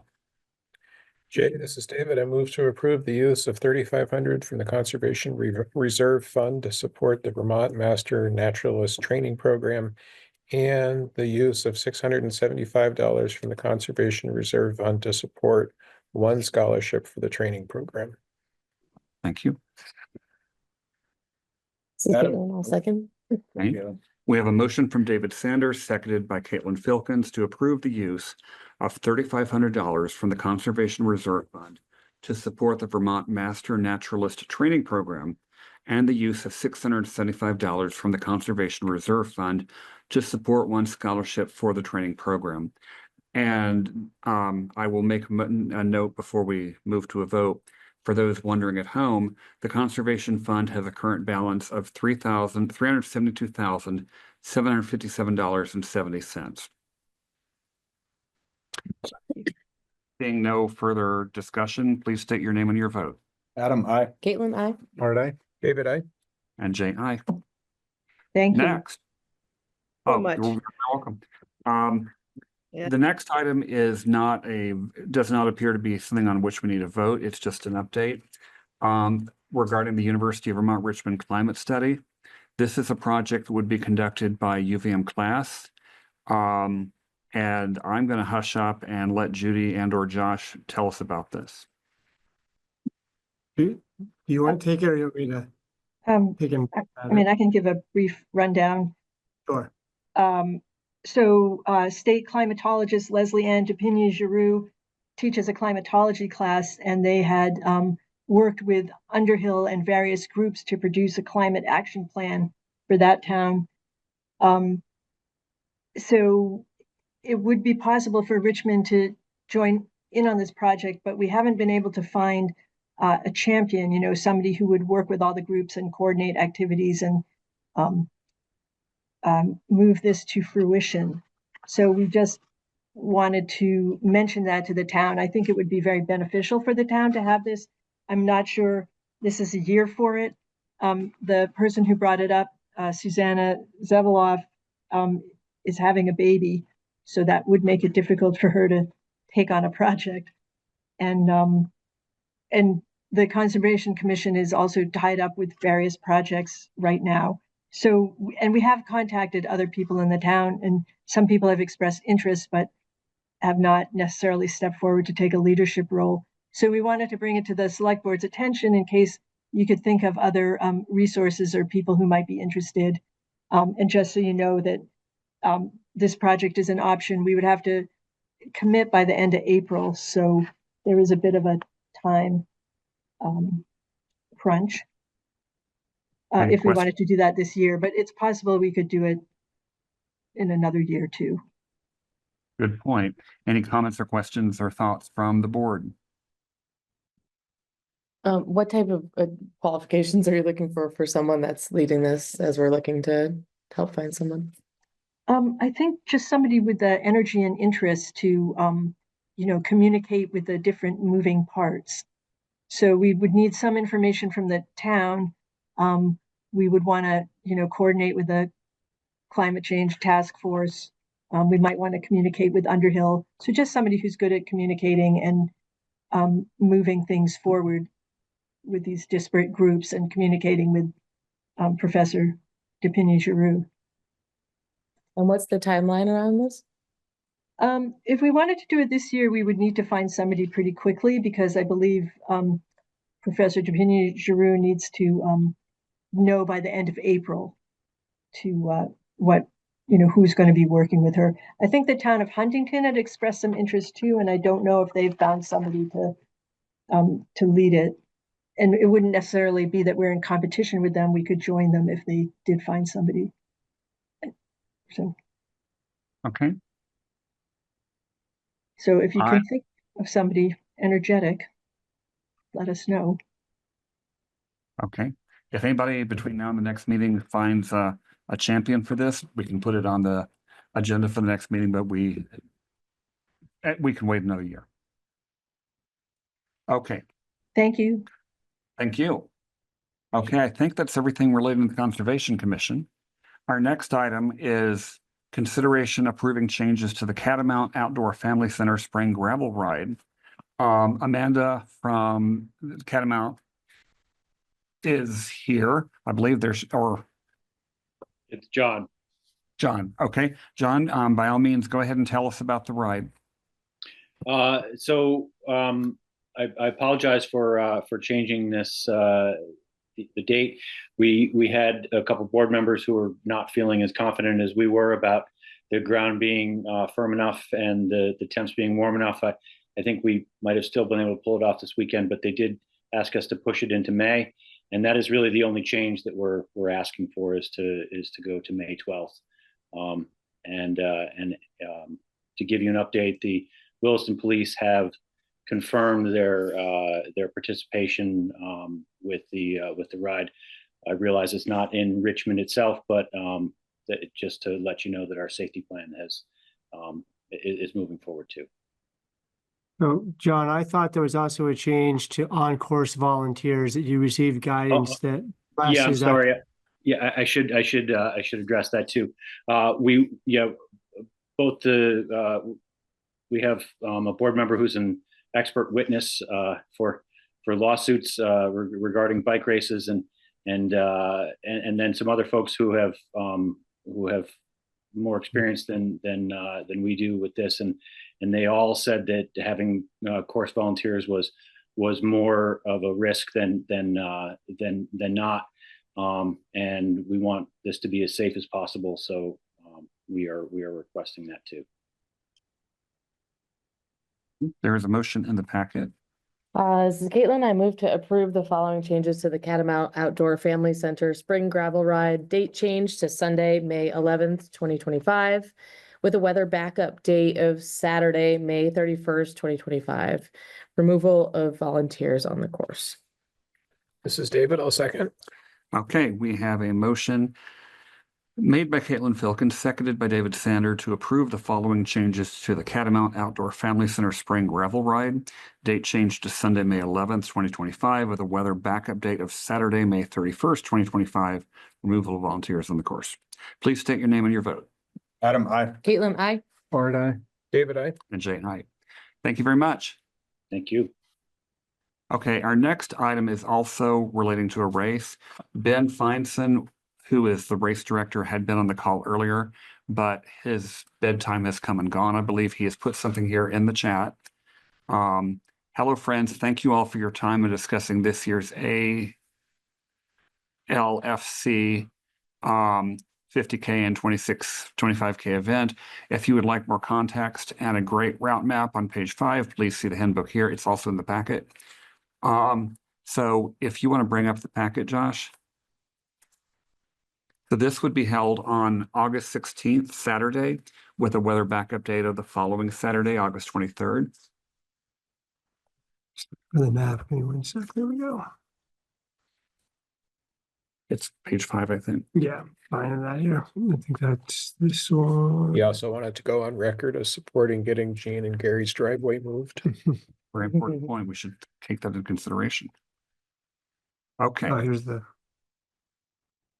Okay, so we could probably close the chat now and zoom in a bit. Sure.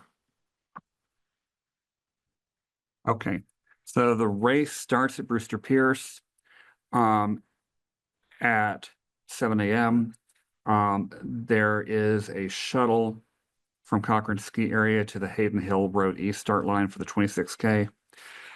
There's not a post-race shuttle back to the start line. If you need to get back, you have to arrange that yourself. For the 50K, the runner check-in is at Hayden Hill Road East. Or is that the 26K? The race actually, the 26K race starts at 10 a.m. The finish line community gathering is at Cochrane's between 12 and 5. There will be pizza, prizes, and you have to be done by 5 p.m. And we have hosted this event. I think this is the 4th year. And I've received no complaints. I think it seems to be a very well-run race. They coordinated with the Trails Committee, I believe, as well. The vast majority of it is on trails. There's a couple of road crossings, but they seem to have been done very safely in the past. Yeah, he's correct. It's never been a problem in the past, and it certainly seems to be popular. Any questions? Approximately how many people participate in this? Let's see. We have a number. Said about 80. Was it up top somewhere there? Somewhere it said 80. It was in, 80 runners, yeah. Yep. But it could grow if the weather's nice. Or actually, is it more fun to run in the muck? I don't know. I don't typically do these things. Anyway, any other questions? I don't think this is a sign of the day before type event either, I think. You never know. Doug and Gavin could wake up in the morning and say, Dad. I'm gonna go run 50 kilometers tomorrow. You should run the elevation change map and maybe sail. Yeah, I think Doug, this is not in Doug and Gavin's wheelhouse just yet. When they're a little older and they have about 6 months to prepare for it, then maybe. But yeah, you've got to put in some miles to be ready for this event. Where's the elevation? There you go. Yeah, this is not for the untrained. I get tired after driving that far. But you'll notice all the aid stations will not only have water, but maple aid. Oh, I see that. Yeah. Yeah, that kind of looks like my 401k. Okay. Any other thoughts, or would somebody like to make a motion so we can go home? This is Caitlin. I moved to approve the Aliza LaPierre Fan Club 50K and 26K trail race to be held on Saturday, August 16th, 2025, with a weather backup date of Saturday, August 23rd, 2025. Adam, second.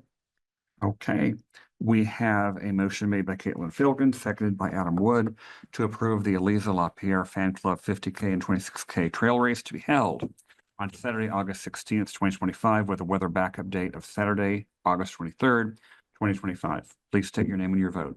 Adam, I. Caitlin, I. Art, aye. David, I. And J.I. Our next item is update on progress of the Police Governance Committee. Would one of you two like to handle that? I think our only real update is that we scheduled a meeting for Monday, April 14th. We Took will us meet. a little bit of time to get that date scheduled, but we'll meet next Monday at 3 p.m. and we'll have more of an update after that. That's the update. Okay, continuing in that vein. Our next agenda item is consideration of approving an update to the agreement for shared police services with Hinesburg and possible executive session. The agreement actually expired last summer, but both towns continued operating as if it were in place. The current agreement is a public document, and this is an update to ensure we actually have an active agreement. But the select board does have the option to go into executive session to discuss this, as it is considered a negotiation with Hinesburg. A tracked changes version of agreement is included in the select board email. The Hinesburg Select Board has already approved this agreement at the April 2nd meeting. It makes the following changes.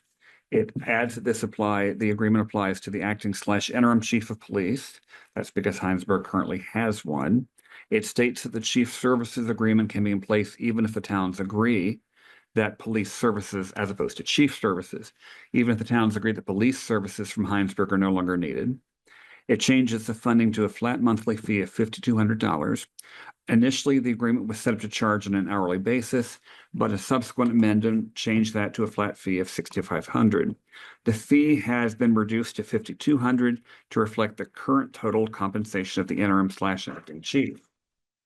It changes the supervision of the chief from the Hinesburg Select Board to the Hinesburg Town Manager, and it changes the term to July 26, yes, that's in the past, 2024 through March 31st, 2026. Does anybody feel a need for an executive session? I don't. I don't. I don't see a No. need for one. Okay, no areas shaking their heads. Questions, though? The question I have, the question of supervision of the chief from the Hinesburg Select Board to the Hinesburg Town Manager makes sense in terms of that relationship, but how about supervision of the chief when he, because it's a he, is functioning as the Richmond police chief? I was wondering about that. Josh is frankly paging through paper. So. I'm trying to think if there was anything in there. Yeah, I mean, that's sort of, it's been, let's see if it's specifically laid out. I mean, sort of in practice, it's been me talking with the chief, me talking with Todd. Mostly it's myself with the chief to say, hey, here's what we need. But from an HR side, it's certainly Hinesburg. But let me see if it actually makes any mention of But that. here's the concern I have, that if our officer and ideally in the future, officers are employees of the town of Richmond, Working for an employee of the. it is awkward to have them supervised by an employee of the town of Hinesburg who is supervised by the Hinesburg town manager. I do not believe that arrangement has occurred before. Well, that's how it was Do you working feel for it the was last okay year to have and the a select half. board? Yeah, that's not how I perceived it. Okay. What I perceived is you were having meetings with the police chief, and I perceived it as that was the equivalent of supervision of the chief operating as the Richmond chief. And maybe it's de facto versus de jure. I mean, this is literally the same agreement, which is with a couple of changes. So let's see. It says he'll have to follow all Richmond policies and procedures. Understand the collective bargaining agreement. Chief shall. Okay, at the request of the Richmond Town Manager, the Hinesburg Police Chief shall meet with the town manager so the town manager may direct policing activities in Richmond, including but not limited to patrol services, providing police data to the public, and the chief's participation in Richmond public meetings regarding policing, and receive such information as the town manager deems necessary and appropriate for the safe and efficient policing and governmental operations in Richmond. So there is. Sounds like supervision to me. Yeah. Right, so I think that from the HR perspective, they were trying to say that the chief still remains a employee Yeah. of Hinesburg with supervision in an HR structure by their town manager, and we changed it from select board. I don't know why we ever had it as select board, 'cause it was always a town manager. But as it relates to what's going on in Richmond, the Richmond town manager will have control over that with the chief. So that's implied that it's the Richmond Town Manager, but it just says Town Manager. No, it says in It does say the in A, so in 3H, it says at request of the Richmond Town Manager, the Hinesburg Police Chief shall meet with the town manager, and the town manager may direct policing activities in Richmond. And I think that it says in A, it says the police chief is considered an employee of Hinesburg while providing services to Richmond. Yep. The Hinesburg town manager will have sole authority over hiring, firing, promotion, demotion, and the other personnel related decisions that are the chief. Right? So, Yeah. you know, so I probably worded it a little vaguely in the memo, but the exact wording, I think, hopefully Yeah. meets more No, what that you were makes looking sense. for, and I think that makes sense. Okay, other questions? Adam, Caitlin. Aaron.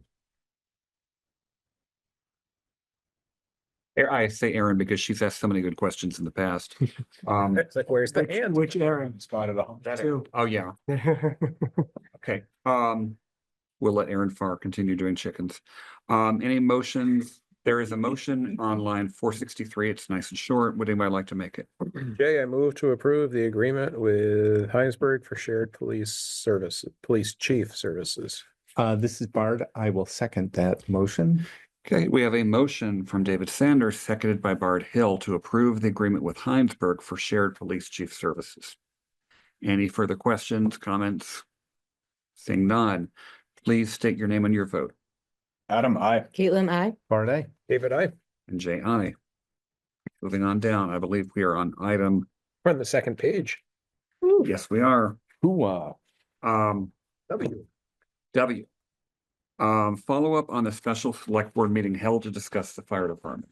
There's no action to be held here. It's just a chance for anyone on the committee, select board rather, or people dialed in to share thoughts, concerns, ideas, what have you. Ask questions about next steps. Josh, do you want to? Yeah, I mean, I know I walked away from the meeting. I thought it was a productive meeting. It was a good conversation. Definitely a lot of action items, some short term, some longer term. I got a few things on my to-do list to connect with. I didn't have a chance after the meeting last week to really follow up with the department, but I did get an email from, I think it was one of the captains asking to set up a time to talk about recruitment. So I hope to circle back with him and Jerry shortly to start to talk about some recruitment ideas. I know Jerry's already talked. I think he talked to Prescott Nato, the chief over in Hinesburg last week for at least 2 hours, if not more. They're already starting to talk about how they can combine training nights and try to shift to figure out how they can be more efficient with that. And knowing Prescott, the little bit that I know him, he brings a ton of energy and ideas to the table. And I think it sounds like at this point, Jerry's just chatting with him to see what they can work together on. It's great. Those are outstanding. I mean, that's a really positive, I think. You know, if I remember correctly, we talked about sort of an action plan, including but not limited to those things, like what are the Right. things we're gonna do? So that's a question I have. If we're gonna organize that into something that looks like an action plan. Yeah, that's more my goal, like we talked about. I thought your parallel with the water and sewer department where we were about 2 years ago was really great. And that sort of spurred me to think, oh, that sort of seemed to work with me and Steve sitting down every couple of weeks to say, where are we at? And that's sort of my intention with Chief Guile and Assistant Chief Levesque. Okay, Thank you. moving on. We are now on item X. Consideration of accepting a loan from the Clean Water State Revolving Fund for step one, design a flood mitigation project for the wastewater pump and force main. So this is a beginning design phase, sort of scoping study for how can we better flood proof the pump station, which gets flooded every time the Winooski floods, and the force main, which is underneath the bridge, which can get impacted by debris coming down the river And has. in high events, and has twice. So this is $78,508 for this work. Initially, we thought it might be 100% subsidy when we talked to the engineers back in the fall, but the loan came in at 50% subsidy. Still pretty decent. I think it doesn't have to start getting paid back until 2030. So the Water and Sewer Commission would spend the money, be reimbursed, and then have a few years to pay it back. It could also be potentially rolled into a larger project if we end up having an action item that we can build. Even though the board is asked to approve this is going to be something that's repaid by the Water and Sewer Commission because they are the ones that will be benefiting by it, but the select board is the body with borrowing authority. We have borrowing authority. So Adam. I would only add that this also is congruent with town plan objectives of flood resilience. This is a concrete example of that, literally concrete, perhaps. Yeah. And I know I've tuned in for the tail end of a few meetings where you've been talking about this, but the Water Commission is fully on board with this, right? Yes. They made a motion this evening to recommend that the select board approve the loan Perfect. or accept it. Move to accept the loan from the Clean Water State Revolving Fund for step one, design of a flood mitigation project for wastewater pump and force main, noting that the loan will be paid back by receipts from the Water and Wastewater Department. Jay, this is David. I'll second. Okay, we have a motion made by Adam Wood, seconded by David Sander, to accept the loan from the Clean Water State Revolving Fund for step one, design of a flood mitigation project for wastewater pump and force main, noting that the loan will be paid by receipts from the Water and Wastewater Department. Please state your name and your vote. Adam, I. Caitlin, I. Art, I. David, I. And J.I. Our penultimate item on the agenda, other than the minutes, warrants, and purchase orders, relates to changing the name and scope of work of the Town Center and Library Buildings Committee. The committee has had that name for some time, but the committee is requesting that their name be changed because they're going to be focusing on the Town Center building and surrounding campus going forward. They do not intend to focus on the library building going forward. So they are requesting that the name be changed from the Town Center and Library Buildings Committee to the Town Center Building and Campus Committee. Jay, this is David. I move to change the name of the Town Center and Library Buildings Committee to the Town Center Building and Campus Committee. This is Caitlin. I'll second that. We have a motion.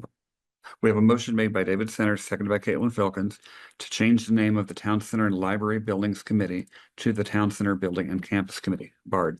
Just sort of a matter of, politeness or whatever is, if there's a reaction from the library trustees for this. I don't know. I guess we hadn't thought about that. We didn't. We were of the view that we were not taking any authority, so they wouldn't have, we're not taking anything or doing anything, and we kind of view ourselves as distinctly separate. I mean, they have overview of the library, all that. We did not run it by them though. So Well, I will say we have an MOU or.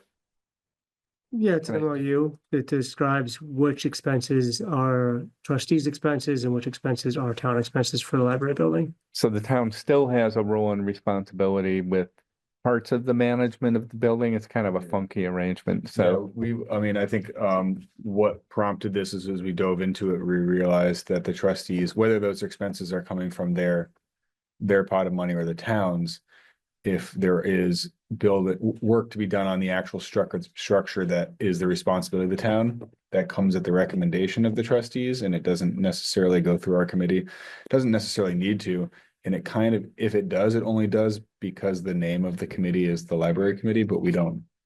So it just didn't, it seemed to be adding a step sometimes, not always. Fair enough. I So just think it we is- should reach out to the it is library valuable. staff and trustees Yeah. and just say, this is our plan. And not change it tonight. I'm agnostic on that. I feel like campus covers it too, though, right? Well, I Like, think maybe- I added campus based on what you said last meeting, that you were still thinking about the grounds. I think you said that. Yeah, that was So kind it of could our- be like parking lot, that type of stuff, but not necessarily the building across the parking lot. I'm indifferent. It's not set in stone, you know? Change it back if you wanted to later. I mean, the only other consideration or question that came up at our department head meeting was just making sure that we understand what's being requested out of the town center library fund. So, you know, if the committee's working on a bunch of projects and then the trustees come forward with something else, then we're not looking at two large ticket projects without knowing what the other one. But, That's on our radar. Well, we also. have a motion on the floor. Any further discussion? Okay, the motion is to change the name to the Town Center Building and Campus Committee. Please state your name and your vote. Adam abstain. Caitlin, I. Bart, I. David, I. Jay, aye. Okay, our next and Now that we've final had it, we item can on check the the agenda. We have one last thing on the agenda before we get to the purchase order. well, I will, so real quick on that. So Yeah. Suzanne was in our meeting, the department head right. meeting. Yeah. So she at least knows. I don't know if she'll Yeah. communicate that to Lori, but I guess we should probably, confirm, tell them we've done it, and if they have issues with it, we Can revisit. can either rename or change or whatever. I think that- It's helpful knowing it came up at the department head meeting. So our last item, before we get to minutes, purchase orders and all that, has to do with an update to the bylaws for the Chittenden County Regional Planning Commission. This is this may be a very minor item, and we're not gonna spend a lot of time on it. But the CCRPC has undertaken an update to its bylaws. They were last amended 8 years ago. And these changes have been promulgated for people to review. They're in the packet, they're on the select board website for this meeting. They're there for people to review. And they ask that all comments be in by April 30th at 5 p.m. It says comments from city councils and select board. It does not explicitly say the members of the public cannot, but this is just simply a note that we do have in the packet. A tracked document, 23 pages long, a version that is just the updated bylaws and the email saying to review it. Bart already can recite these from memory, so this isn't so much for him. But any questions about the CCRPC bylaws change? You are welcome to review these, and if you do see anything you don't like, you can bring that back at the next meeting because that will be before the deadline. I do not know if you'll have any changes. They look pretty good to me, but as a CCRPC does have so much responsibility and authority in our town, I figured it was worth it just to put that out there. Yeah. Jay, I'd also just observe for those folks who don't go to their meetings like I do. These have been discussed at least 3 times at public meetings of the CCRPC. And to be fair, there are not a whole lot of citizens who participate, although there are some. And there are 2 different, there's the committee and then the executive committee or the board. So, and I anticipate it'll probably get discussed at least 2 more times in public meeting at the CCRPC. So there's a lot of process. And I frankly think of this as kind of housekeeping over time. I will also parenthetically add that the housing targets fairly recently released by CCRPC associated with recent statute are probably of more immediate interest to the town because literally there are housing targets established, it trickled down from the legislature to CCRPC to municipalities. This is how many houses you should build. There's a map. There are issues that people raise concerns about the map, like Brown's Court is, I think, colored or coded as an area for development. And those of us who remember the history of that probably would say, well, geez, not so much. And then we'd hide under the table. And there are other elements where, you know, it's probably more relevant to planning commission in some ways. Where could more housing units actually go? There is a focus on areas that are served by water, public water and sewer. And that, of course, is pretty limited in our town. The housing targets are heavily weighted towards the larger towns, but they apply to everybody, including the small towns like Bolton, Underhill, et cetera. So that's probably a future agenda item that might take or merit more conversation than this, just because there were a few folks who are on the commission who, conversation that these are advisory, there's no financial impact. And those who are more cautious said, yet. So the legislature, executive branch might be prone to reward or punishment based on this. There were some other folks, including an economist, who said, Sorry, did you say reward or punishment? Or Yes. reward a punishment? reward or punishment, like I reward you, I punish you. And an economist who participated observed that given our demographics, labor force, immigration policy, supply chain tariffs, that housing construction may be more difficult, not less difficult in the next 2 years, for instance. Right. And in that sense, the housing targets might be ambitious, which is not to criticize them, it's just to say, I think we as a town should contemplate how will we participate and contribute to increases in the number of housing units in the county and state. And I know this is all, we have our, I think it's April 15th, our subcommittee to rewrite the town plan is meeting, and this was kind of our first thing that we all, our first topic or first piece of information is all of the CCRPC stuff, and they have a nice, I think they use the A&R software and the maps, and you can look at all, and it's very colorful and beautiful and arbitrary. Yeah. And so basically, it's a starting point, I think. to close out the topic, I'm gonna direct this to Caitlin. We know you're new, but just as an FYI, of all the other governmental bodies that we interact with, the CCRPC is probably the one we interact with the most. They exist to provide services to all the towns in Chittenden County so that the towns themselves do not have to employ these people. And you'll get to know Charlie Baker and the other people out there. If you don't already, you'll get to know them very well. And you can always call up and ask questions if you wonder how something is working.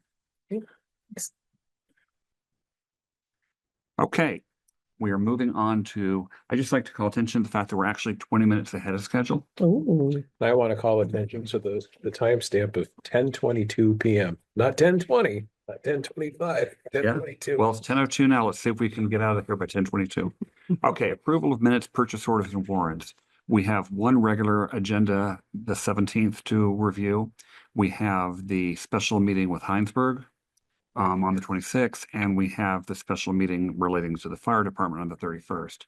Let's start with the 17th. Does anybody have any questions, corrections about the minutes of March 17th?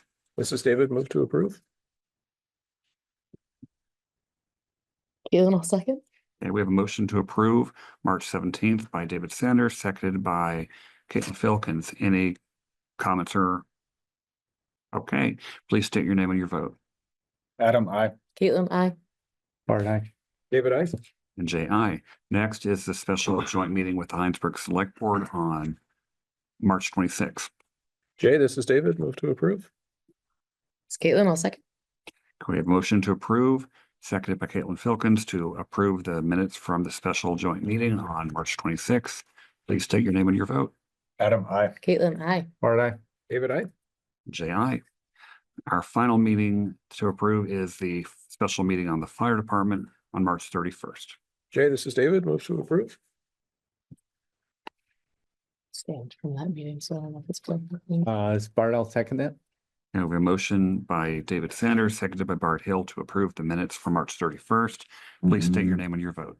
Adam, I. Caitlin, abstain. Bart, aye. David, I. Okay, next, purchase orders.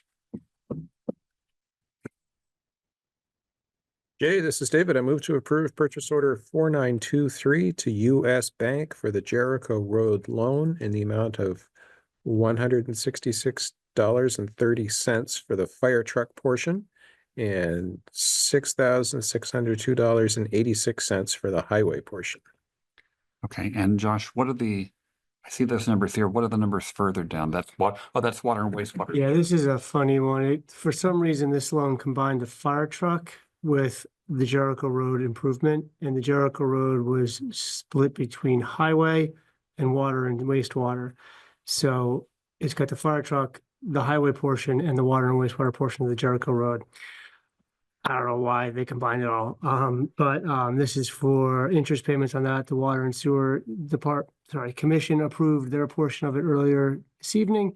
And this is for the select board to approve the fire truck and the highway portion of Jericho Road.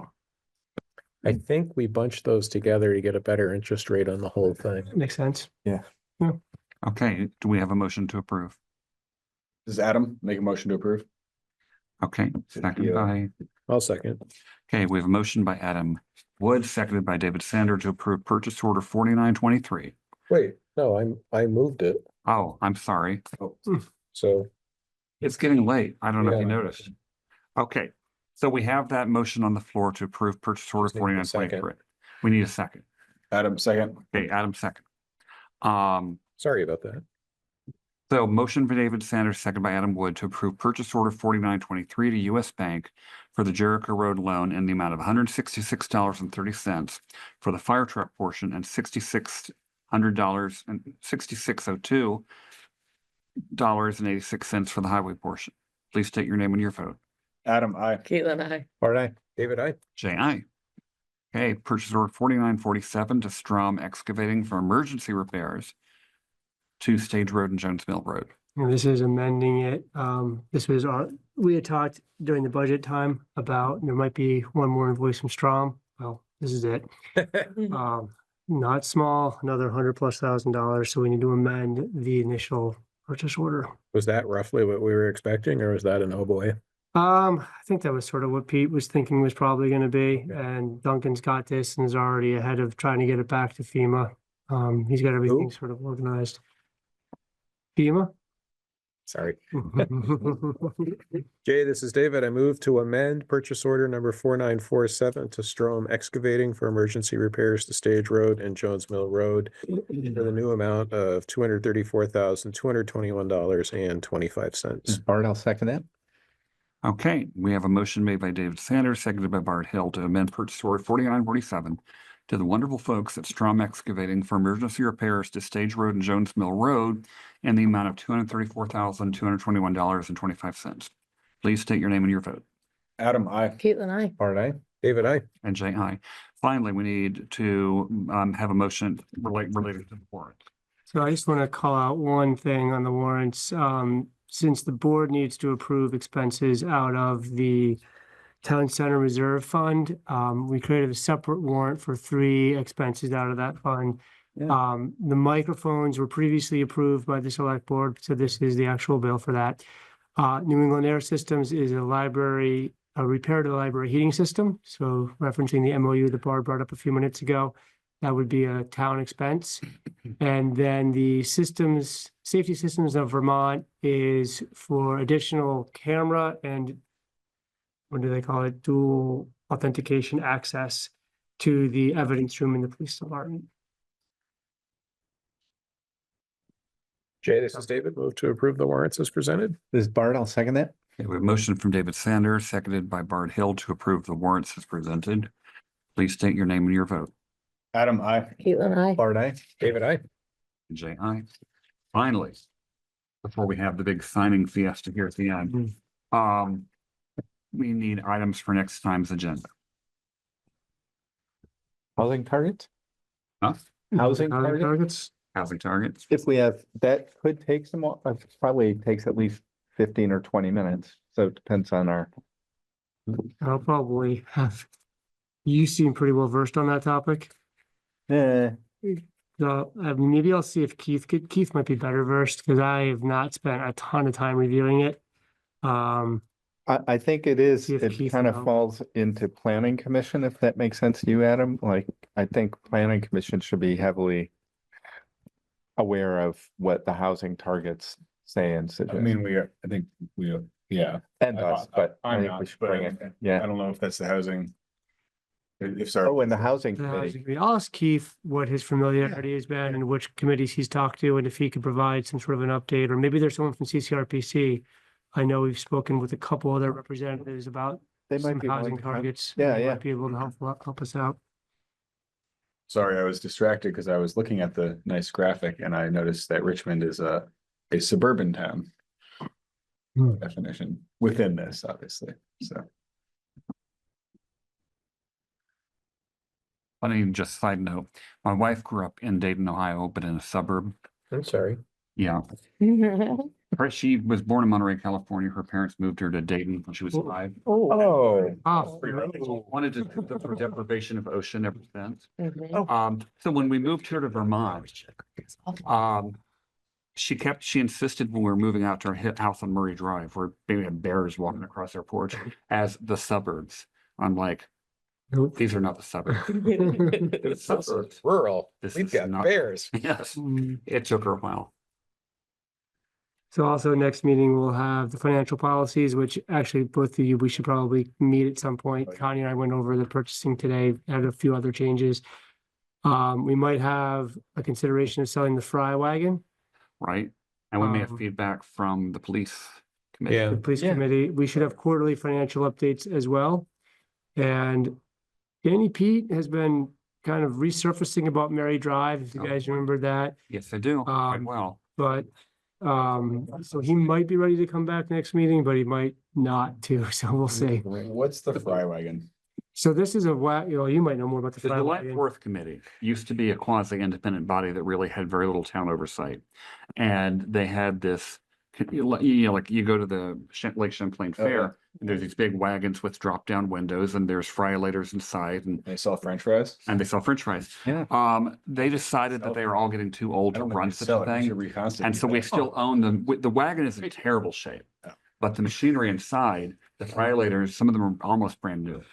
And so it's worth something to somebody, but right now it's just taking up space of the town garage. Yeah, and I think by next meeting, I think Duncan's gonna work with the committee to try to understand what's in there, what a potential minimum bid could be. Would they entertain transferring it to someone who would commit to using it annually at the 4th of July? Do you know of such a person? I think I might. That There's would been be a lot awesome. of shuffling of departments, and I think some people want to do fun things again, so they might consider doing Oh, it. yeah. Well, the wagon needs a little work. The refrigerator we used to keep in there. I'll work on the wagon if I don't have to make fries and. I mean, I wonder if rather than My Friday. selling it, they might yeah. say, okay, we'll keep it if someone's gonna volunteer to Yeah. refurbish it and run it. That was the Right. problem. We might, The committee just aged out. yeah. To be clear, I'm not volunteering myself, but I will reach out to a few people and see. And It's if your if kids and not- my kids, as David though was a Yeah. volunteer, or Maybe one Jay of them. likes to volunteer Doug and Gavin, so like, there they go. We'll be shirtless. He'll have a hell of an apron on. I once was a fry cook. I'm not doing it again. Okay. Anything else you think of for next but time's yeah. agenda? Let Bart and myself know. Unless He's Jeff, Jeff, Yeah. Josh. Josh, thank you. wow. I am like a man of mystery tonight.